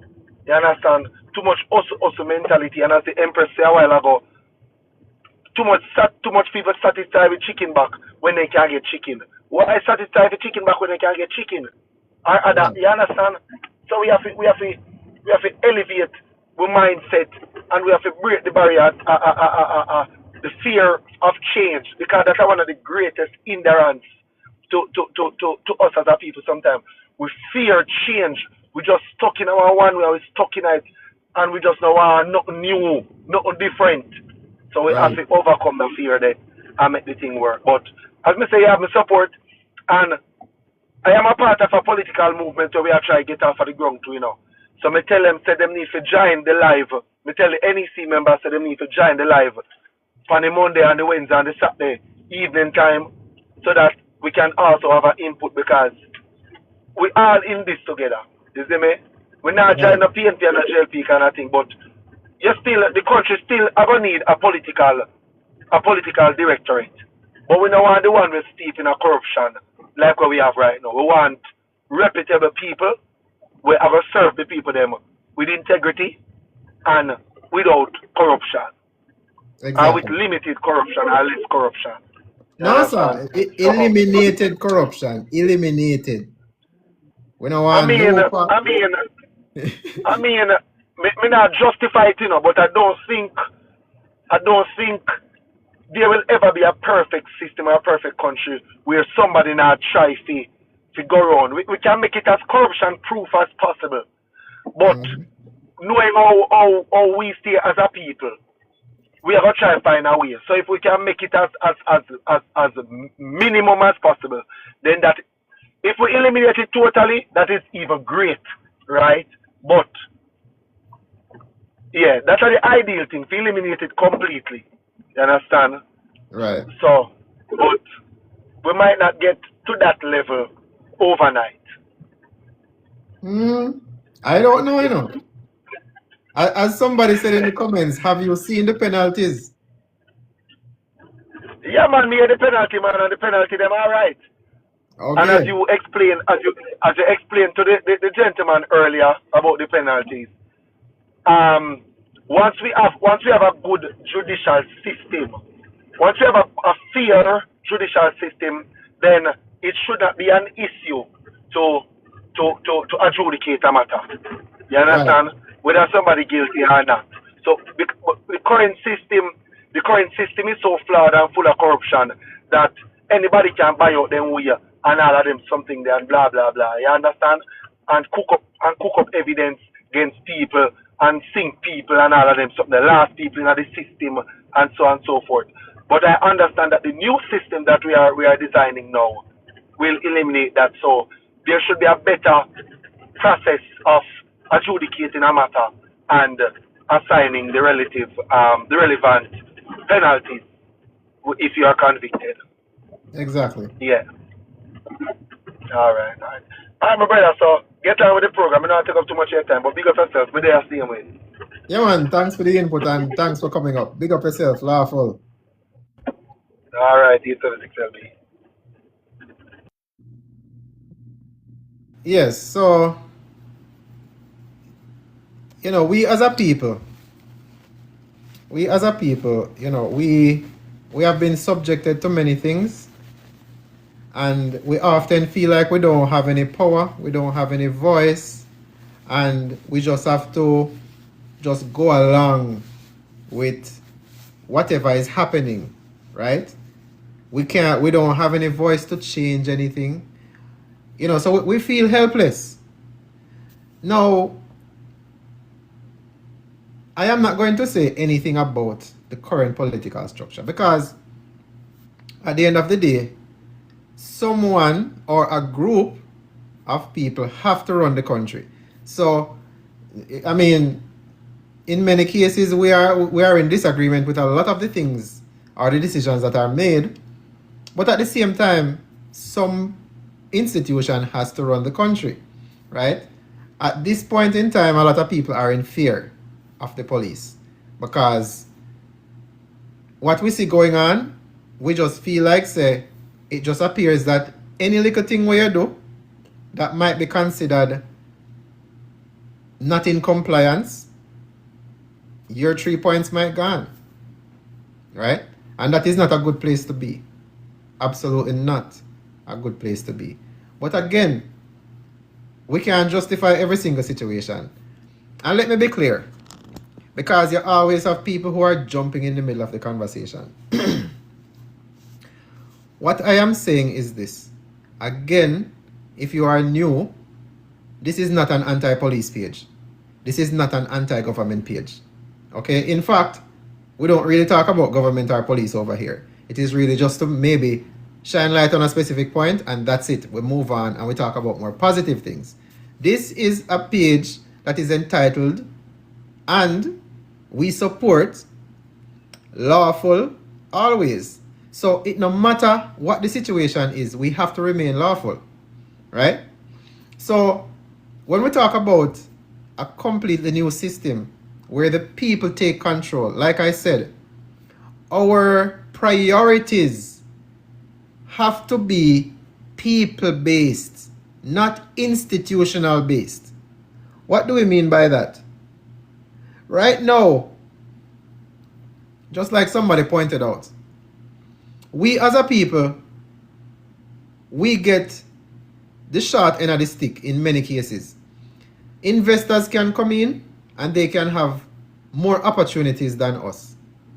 Even though we're supposed to have more rights, an investor can come in from external places and come and build a business in Jamaica, and they are given certain privileges beyond what we have access to or beyond what we are capable of in our current state of living. One of the things that is keeping us down is housing. Many of us don't have proper housing, so we pay this exorbitant amount for housing and then we can't really save. Imagine if we are paying, let's say you're paying $50,000 a month. Let us use that. You know what? Let us do some calculation. Let us bring up our Excel and let us do some calculation so I can show you visually. Because I know sometimes I go do the calculation them in my head and everybody can do that, right? Everybody can do that. So let us bring up Excel so we can see the numbers for ourselves, right? So let us just put services, price, frequency, monthly, total, right? So this is what rent, JPS, what else? Water, What else? So these are the things that we really actually don't have to pay for, right? So let's say 50,000 a month, right? Let us remove monthly and just put total here, so, and delete that. Actually, can left that a monthly and left this a yearly, right? It's the internet. All right, we can do that too. So JPS, let's say JPS are 30 grand a month. You have a AC, so you run AC 30,000 a month. Water bill, let's say 7 grand a month. Internet, like what? Call it say 6 grand a month. Moderately speaking. So equal sum B2 times 12. No. Wait, that's a monthly. Yeah. So this would be yearly. I don't need this. So equal sum B2 times 12, right?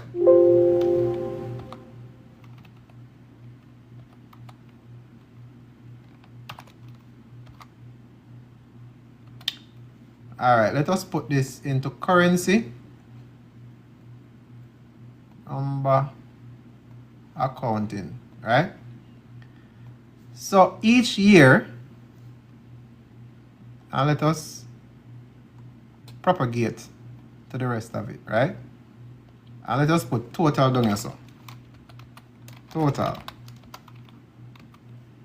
equals sum C2 to C7. So, for the year, if you are paying $50,000 a month and your JPS bill at 30 grand, and your water bill, let's say at 7,000, and your internet bill, call it 6,000. Every year, you are paying in expenses. We're not talking about even food yet, but basic expenses is 1 million, a little bit over a million, 1.1 million, right? Now, what if we did not have to pay this? How many Jamaicans do we estimate is paying that? Let us say 200,000 Jamaicans are paying this specific set of numbers for their monthly bills, right? So you look on 80, close to 100,000, right? You pay a month, or close to, yeah, gone over 90 at that point. So let's say we have 200,000 people I pay this amount. So equal sum C9 times D8. Right? So this 1.1 million times 200,000 people.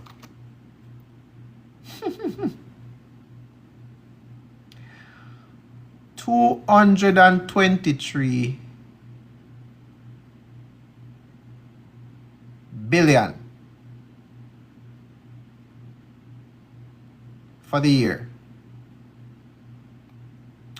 223 billion for the year. So if we eliminate these costs for 200,000 people, right? If we eliminate all of these costs and we say, tell you what, just pay this amount for 1 year, just 1 year more rent, right? You pay this into a government fund and then you're scotch free. You don't have to worry about nothing. What can we do with $223 billion? Could we maybe fix the road? Could we maybe...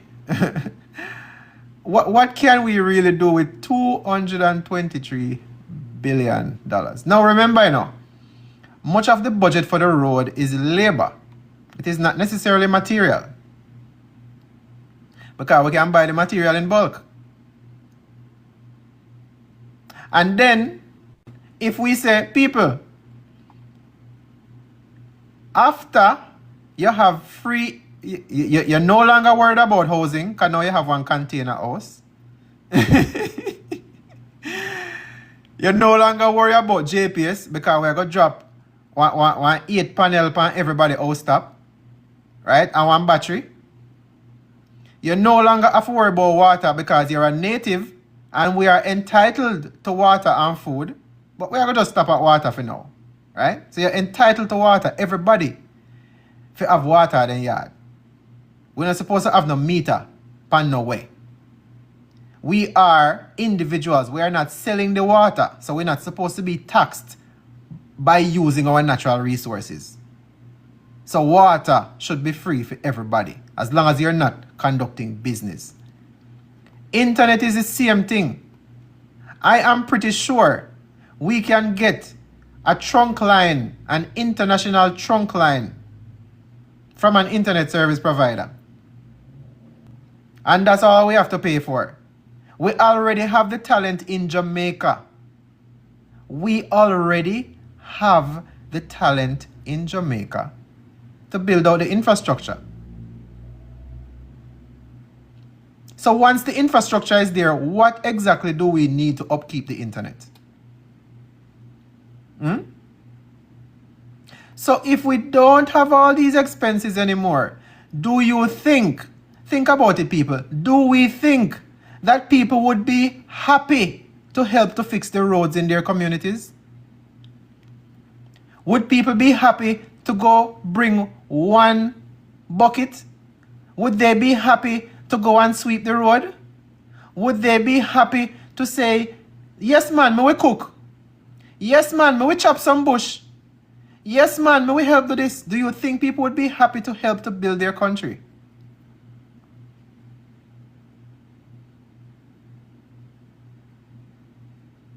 Not only do we create a permanent structure, we remove people from slaving. I said this before and I'll say this again. Employment scarcity is a myth. If we, the people, say, okay, we want to be productive, right?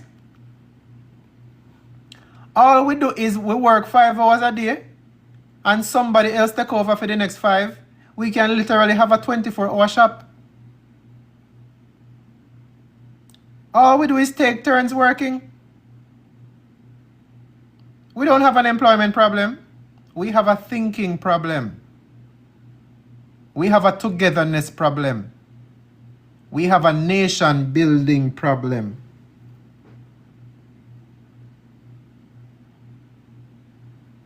We can also put food in here, We talked about this before.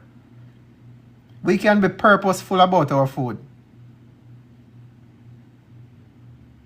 We can create a system where everybody put in them order for them food. And that is the only thing that is reaped. That is the only thing that is produced. That is the only fish that is caught. We don't need markets necessarily. There are many people out there with so much talent. And the only reason why these people are wasting away is because of opportunity and access. The minds are still in slavery. Absolutely. Many of us don't have a creative mind because we are worried about something. When we are worried about hand to mouth, that is where our problem starts. Our creative ability gets suppressed because we are worried about survival. We are worried about livelihood. So once we remove that barrier, our country becomes a flourishing garden.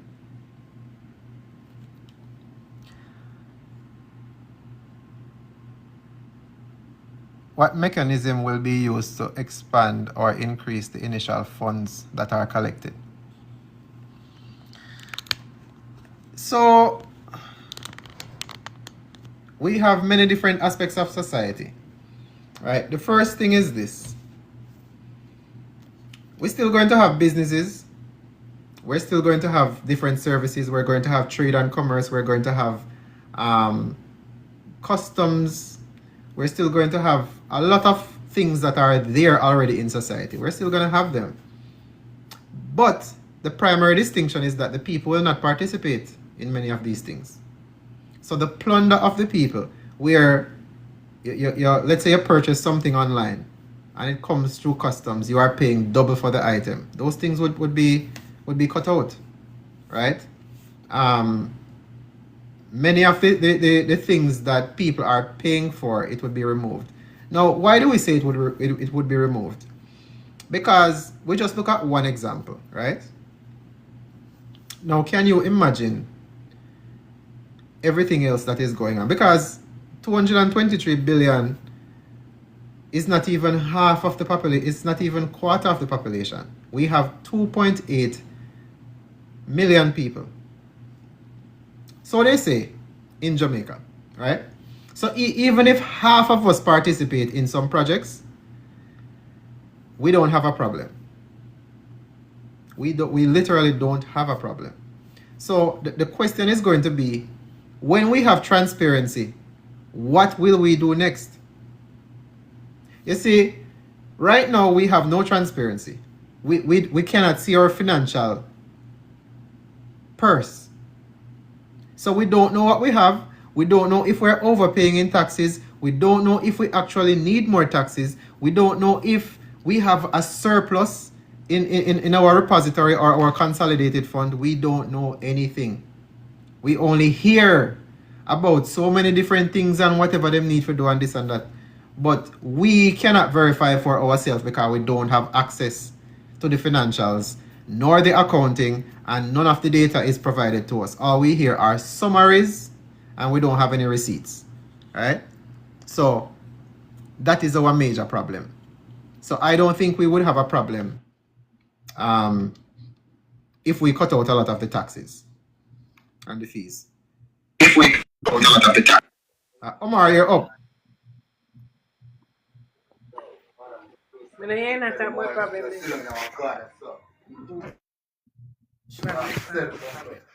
All right, look like a flash finger. If you're going to come up, you have to be ready. So when you click on the box, you have to be ready to come up. We don't have time to wait. All right.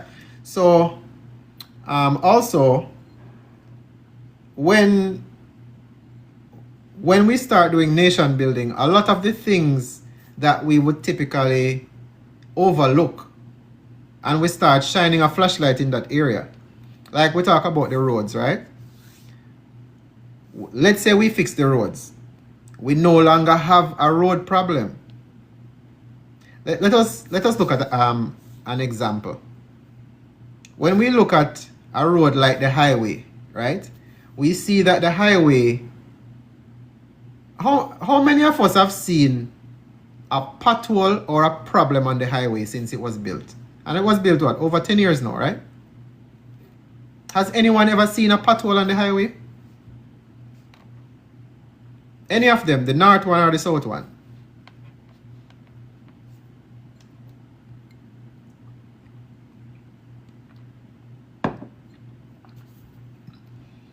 So when you think about it, somebody says no.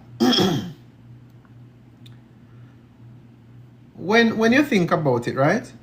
Have you ever seen any maintenance being done on the highway? They say no because they are maintenance. Okay, it gets fixed right away. But the question is, have you seen anyone fixing anything on the highway?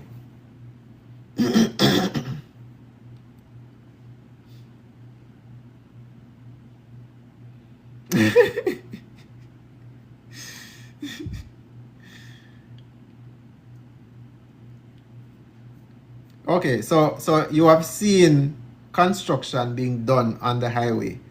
Now, when I say being fixed, I am talking about like them block off just a small little area. I am not talking about major construction. So, if that is the case, right? Let us assume that there is some work maybe here or maybe there. Presume. Right?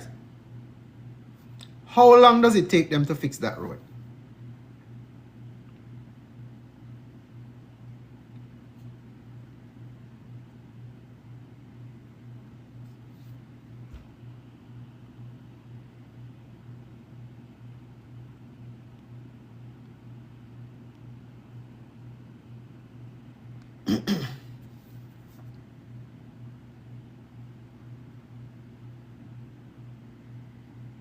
All right, Cypher, no problem. Half a day, 1 day. So now, how long do you think it would take us as a people after we fix? You see, like how them fix the highway. When I say we would actually fix the road them in a one parish, I mean we would literally dig it up. We would set a proper concrete foundation, and then we would do the necessary things on the top, like the marl and the stone and whatever else, right? Or sand, whatever they use. Whatever they use to build the highway, that is the quality I'm talking about in every single community, every single road. We're in a one parish, that me I talk about. So, you can see how heavy the highway is used on a daily basis, right? Everybody can see. Those of you who travel on the highways, I'm sure you can see how much vehicles are traveling on the highway at any given time. So it is heavy use. If we have roads like those in communities, we don't have half of that traffic for the entire year in a one parish. We don't have half of that traffic unless it is in like major centers. We talk about like, Kingston or wherever, Portmore and them place there. Yeah, you might have a good amount of traffic. But if we have the roads properly fixed, do you think we would have to worry about no maintenance anytime soon?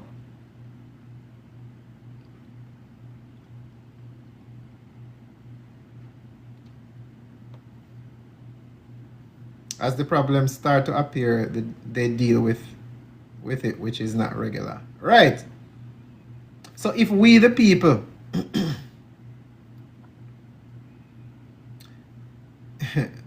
hey, listen. Got some ideas, you see, people. I want to talk about solutions and solution building for our communities. When we start looking at look at even drainage, right? When we talk about stormwater and rainwater, we can purpose build things, We can purpose build things like infrastructure. Damien, Lawful, welcome. So, did you know that we can set up turbines that power our cities whenever there is rainwater runoff? We can set up hydro turbines that provide power whenever there is rain. So instead of that water just a run off and a run down the road, we can have all of these turbines not only producing power, but also serve as a pump, a water pump, so now we can't flood. It can pump water into specific areas. We can create these pumps that basically tunnel the water to a certain area. We can create pipes and listen, all of these problems that we have, again, the solutions that are there is not far-reaching or far-fetched. They are very simple to implement. So when we talk about just proper drainage and water run off on them something there, we can purpose build solutions. So it is not only helping us to do something, it is actually creating an avenue for other things to happen. If we look on the 223 billion, you think that if we come up with one big project, we wouldn't get discounts? You think one manufacturer, let's say for example, we have to purchase any kind of building material or any kind of facility material and all something. Look on solar panel. You think if we say, all right, we have, let's say we have 20,000 container house, right? And we say, all right, everybody, I get 5 panel. 5 panel and 1 battery, right? So everybody is now power independent. Do you think we're going to get retail price for any of those things? You think we're going to pay full price for anything?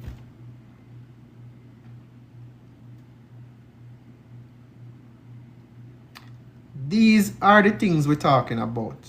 If we are going to come together and do things, we do it as a collective where everybody will benefit, right? Those who need it.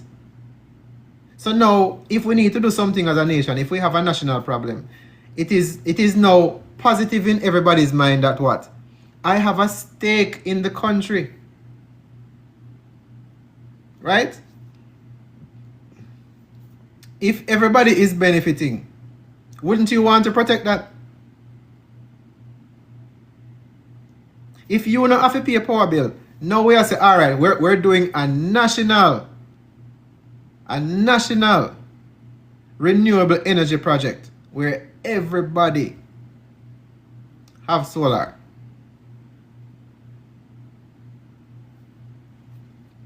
As long as you are a native, as long as you're a native citizen and you live in Jamaica or you have a house here, you can have solar on your roof. As long as you are participating in society. And we talked about this earlier, I know, when we talk about nation building, right? People ask about stipends. What about mirroring what other countries are doing? I always ask who design or engineer some of the work that are being done in Jamaica. We don't have no transparency. Sometimes we see Chinese, sometimes we see other nations come through and just do the work, right? But when we have collective effort, when we have something like, for example, let's say we are generating more money than we need, right? As a country, we have a fund and we are generating more money than we need, right? And now we are saying, instead of just keeping the money in this bucket, why don't we redistribute it to the people, right? But here's the catch. One, you have to be a citizen, right? A native citizen.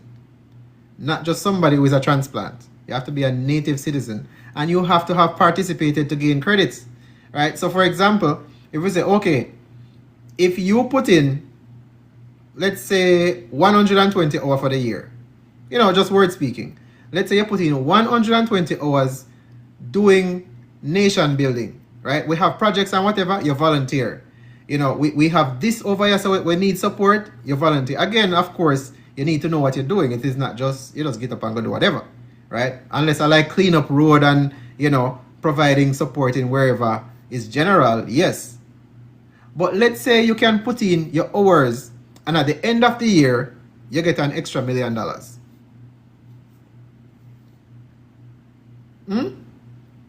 Imagine we have a surplus. We as a nation, we turn into a business. We turn into a real brand. So now we have a surplus. Everybody can get $1 million as long as you participated and you put in the amount of hours that is necessary as a minimum. to get the surplus, right? When the end of the year come, you get $1 million deposit into your account. How does that sound? Does that sound like something that you can say, this is a good stake in Jamaica? This is a good investment. I like to be a citizen. Does that sound practical to anybody? I'm gonna bring up Monica.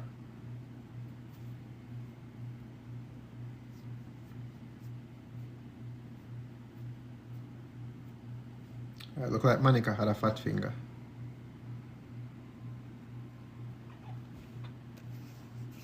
Does that sound fair? Right? You participate in society, so instead of you having to pay taxes at the end, you actually get some value back. Does that sound interesting and practical?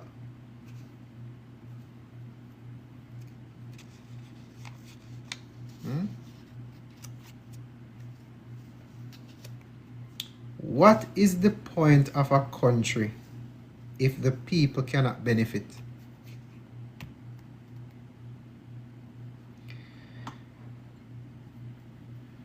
Let us take a look at something again. We covered this last time, but we're going to cover it again. So this is Google, right? It said the population of Jamaica is 2.84 million, right?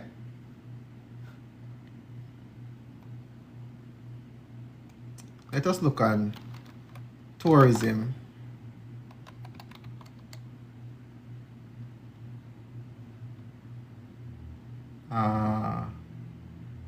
Revenue.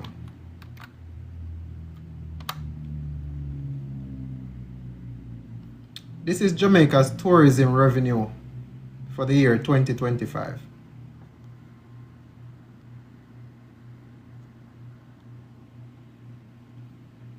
We can go look it up, right?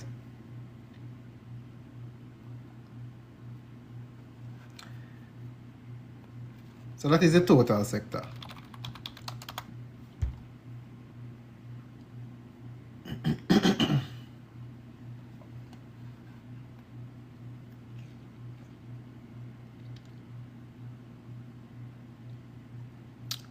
So it is saying that the total visitors was about 4.3, because people were saying that this was a gross figure, right? This is before expenses and taxes and whatever, which is not true. Here is how they come up with the numbers. The total visitors is about 4.3 million, made up of roughly 3.1 million step-over visitors and 1.2 million cruise passengers. So we're literally getting $1 and 20 cents, probably $1.30 for each passenger that step foot in Jamaica. 4.3 billion US dollar, not Jamaican, US dollar. You know how much trillion this?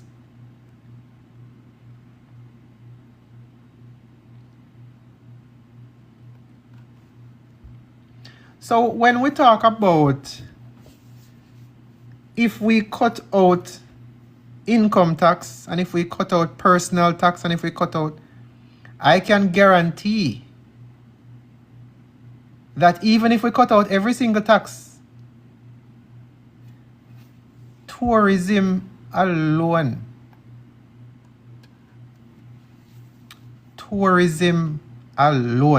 imagine if the road them did fix.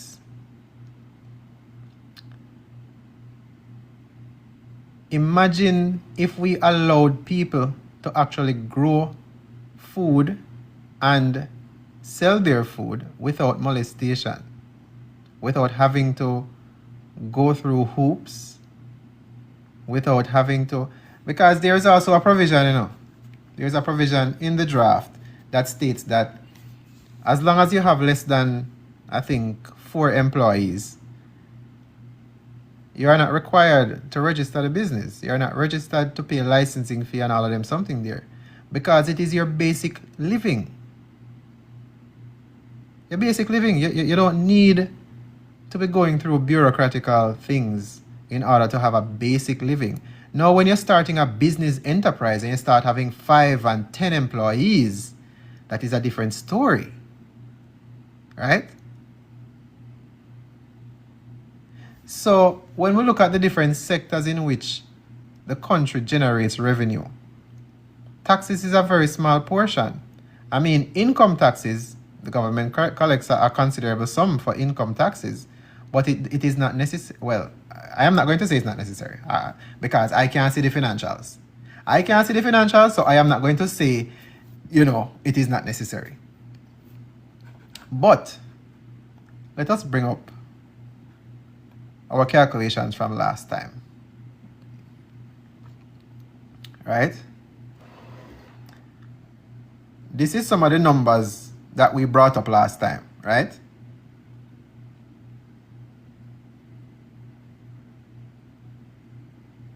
This is some of the numbers we brought up last time.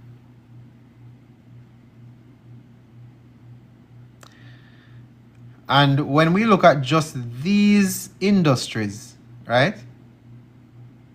Tourism, manufacturing, taxes,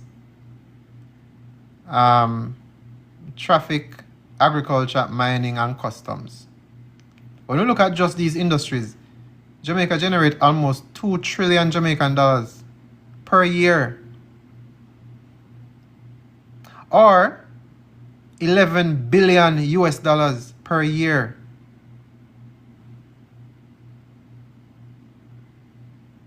$11.8, almost 12 billion US dollars per year in just these. And again, it is more, but these are just the industries and the factors that we're using, right? So if we are generating this every single year, and these numbers come from Google, we don't know for sure, but this is what we have seen publicly available, right? So if we have almost 12 billion US dollars every single year, are we really saying that we need income taxes? Are we really saying that we need to be taxing all the local businesses? Are we really saying we need to be doing a lot of the things that are basically sucking back all the dollar out of everyone's pocket? I don't know. I am just asking. Do we really think that we need all of that? And if that is the case, because again, when we look at the projects that are proposed, it is said that, for example, the how much billions for the buses, right? The how much billions for road maintenance, the how much billions for this, but we never actually see the financials. We just hear about reports. We just hear about how much it costs. We just hear about how much this and how much that, but we have never seen the accounts. We don't know how much money we have. We just hear about all the spending. We just hear about the budget and the spending. That's it. So, what I am saying is, even if we disregard everything, right? Even if we say, something, we don't even care about the consolidated fund. We don't care about what was said and done in the past, right? If we are to be free, we can rebuild tomorrow. We can literally rebuild our country in a few years. We don't need to be fighting for no money.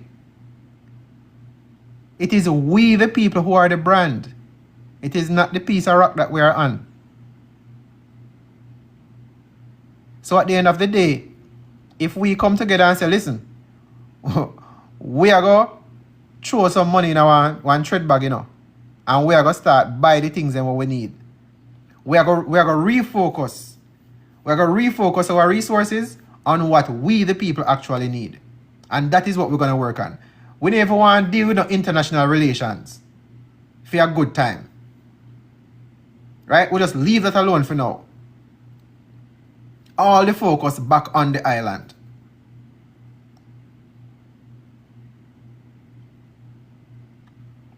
Once we start doing that, even if, because a lot of people are saying, or some people, let me say, some people are saying, what about reparations?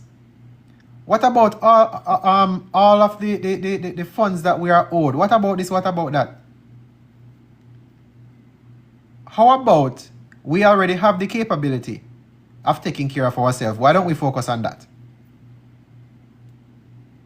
Because the question is this: if we can use even less than a third of the population, and we can start fixing our problems, and we can start regulating our economy the way it should be, do we really want to start a fight with people who have been stealing from us? Is it worth it? Do we want to have peace of mind, peace of life? And do we want to actually have something where we can say, you know something? This feels like a better Jamaica.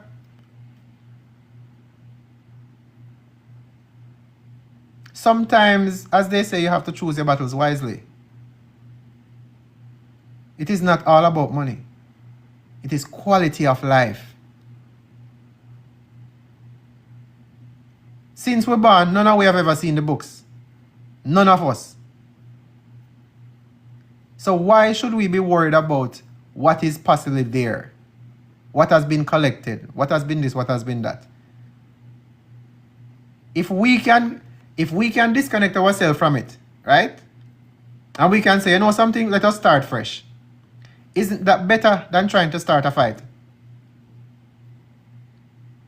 Especially if we have the capability.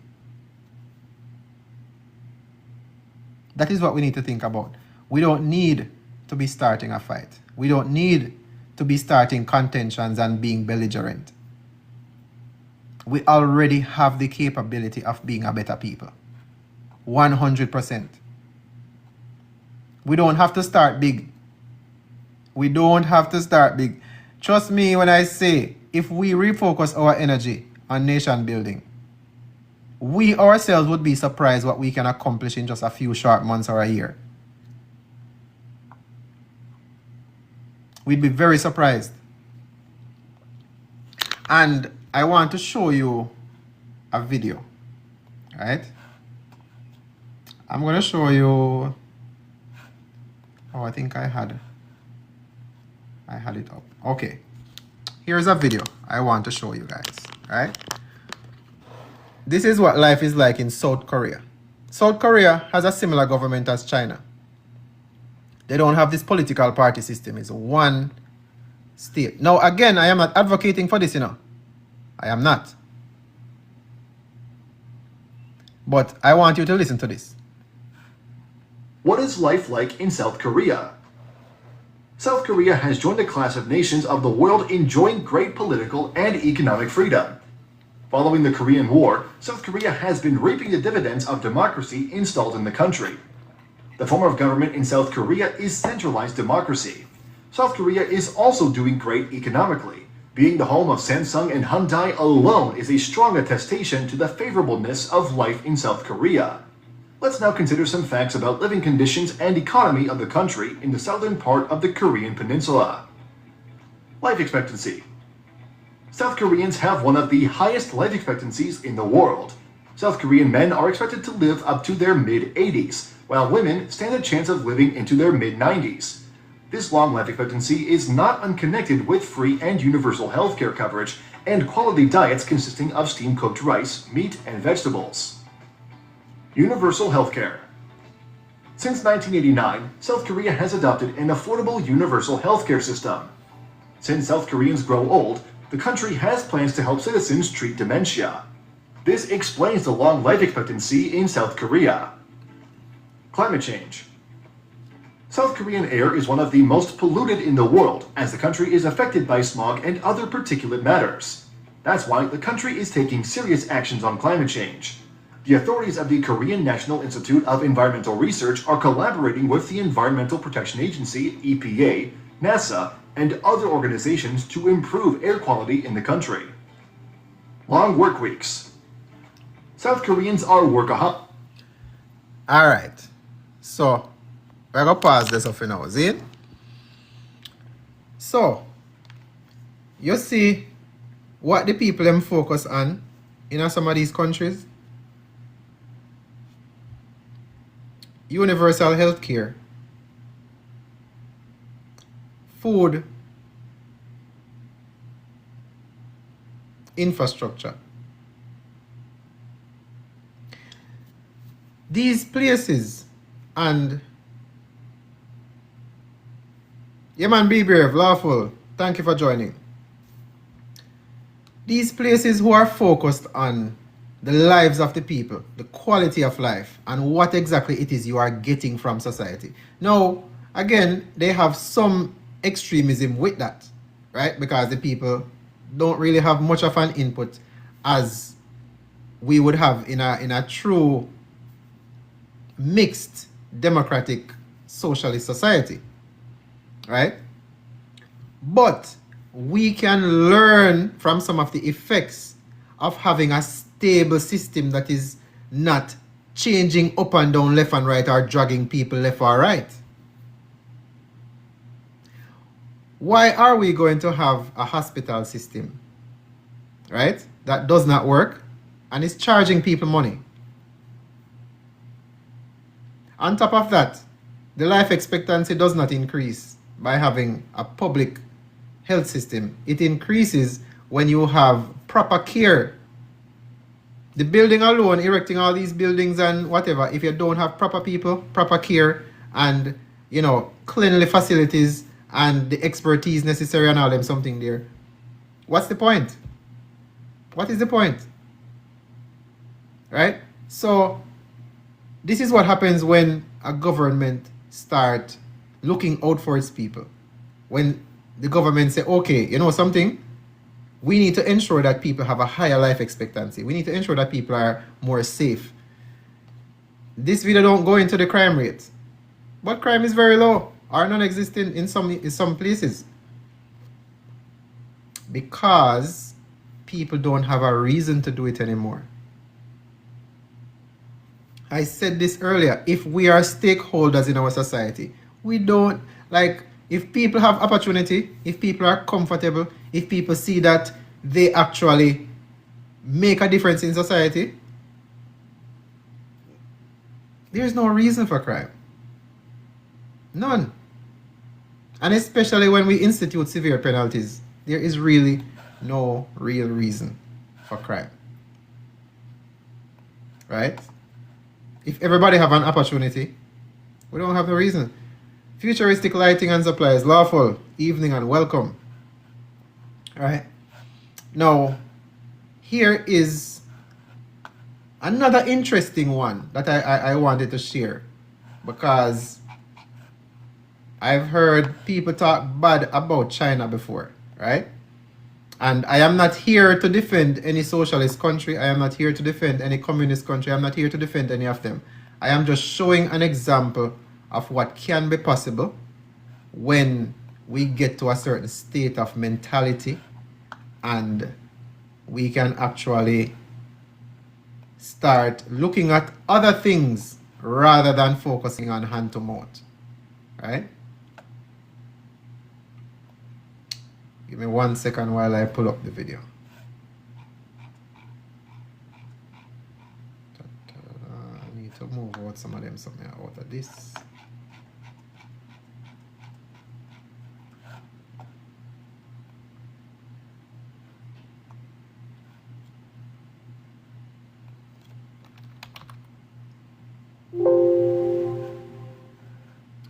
Where is it?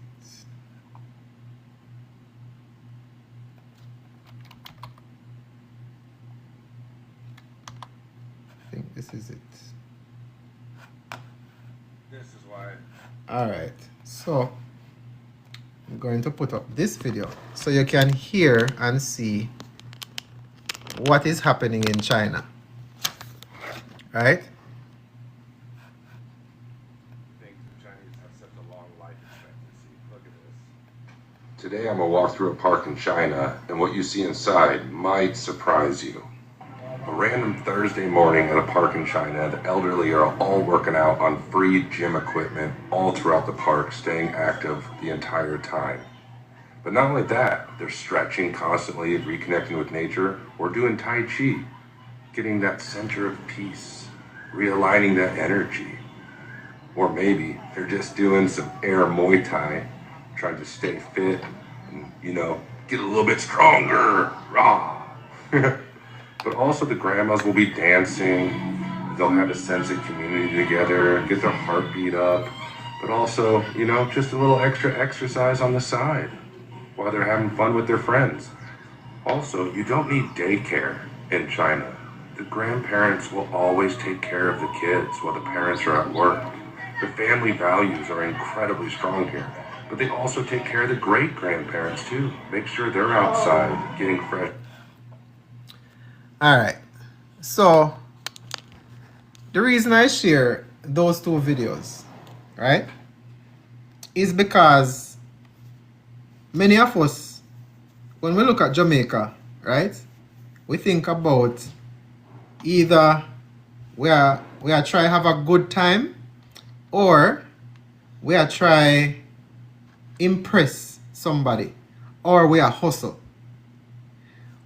It come like say we don't have no downtime. We don't have no peaceful society where we actually go out there and interact with each other.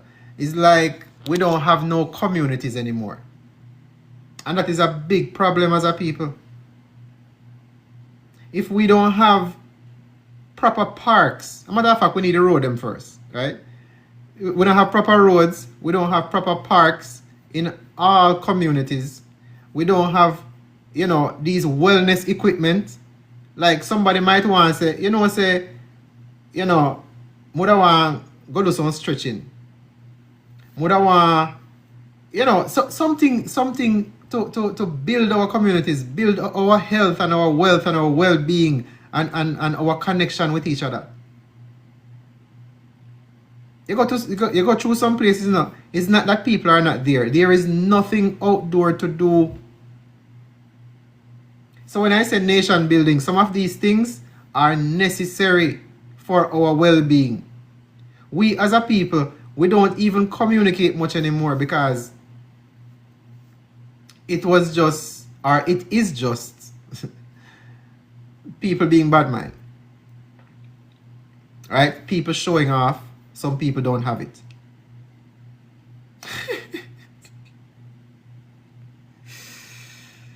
Jaja, I remember in Coney Park when I was young and all them nice rides. I can't read the other comment there on the live.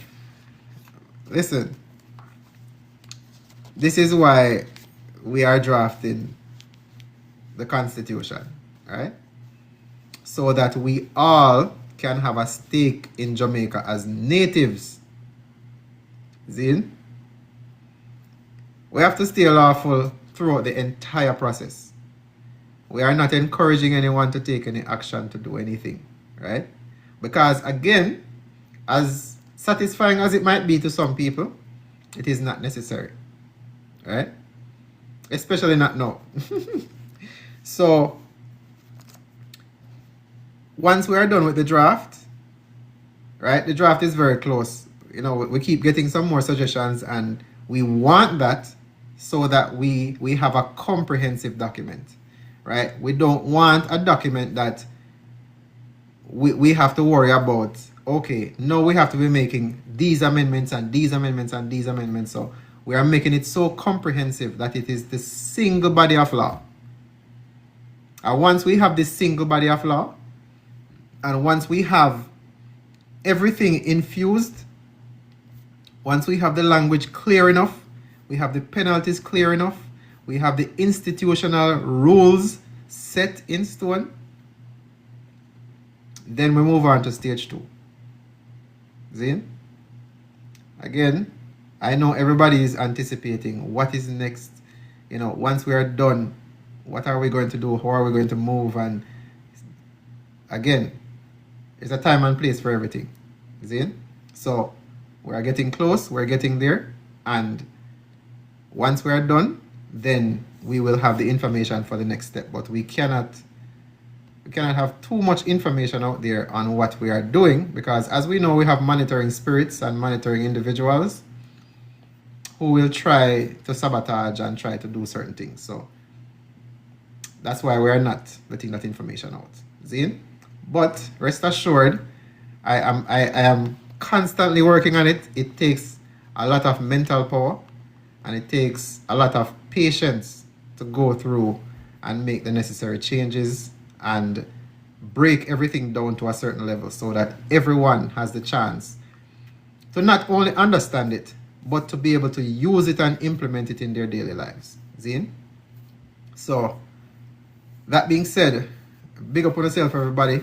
Thank you for joining. Thank you for listening. Thank you for participating. Thank you for suggesting. Thank you for inputting. Thank you for coming up and sharing your perspective on what we're doing. All right? So big up on yourself. Have a good night. Lawful. Always. And I will see you guys Wednesday evening, where we will continue constitutional drafting. All right? Big up on yourself. Lawful. Always.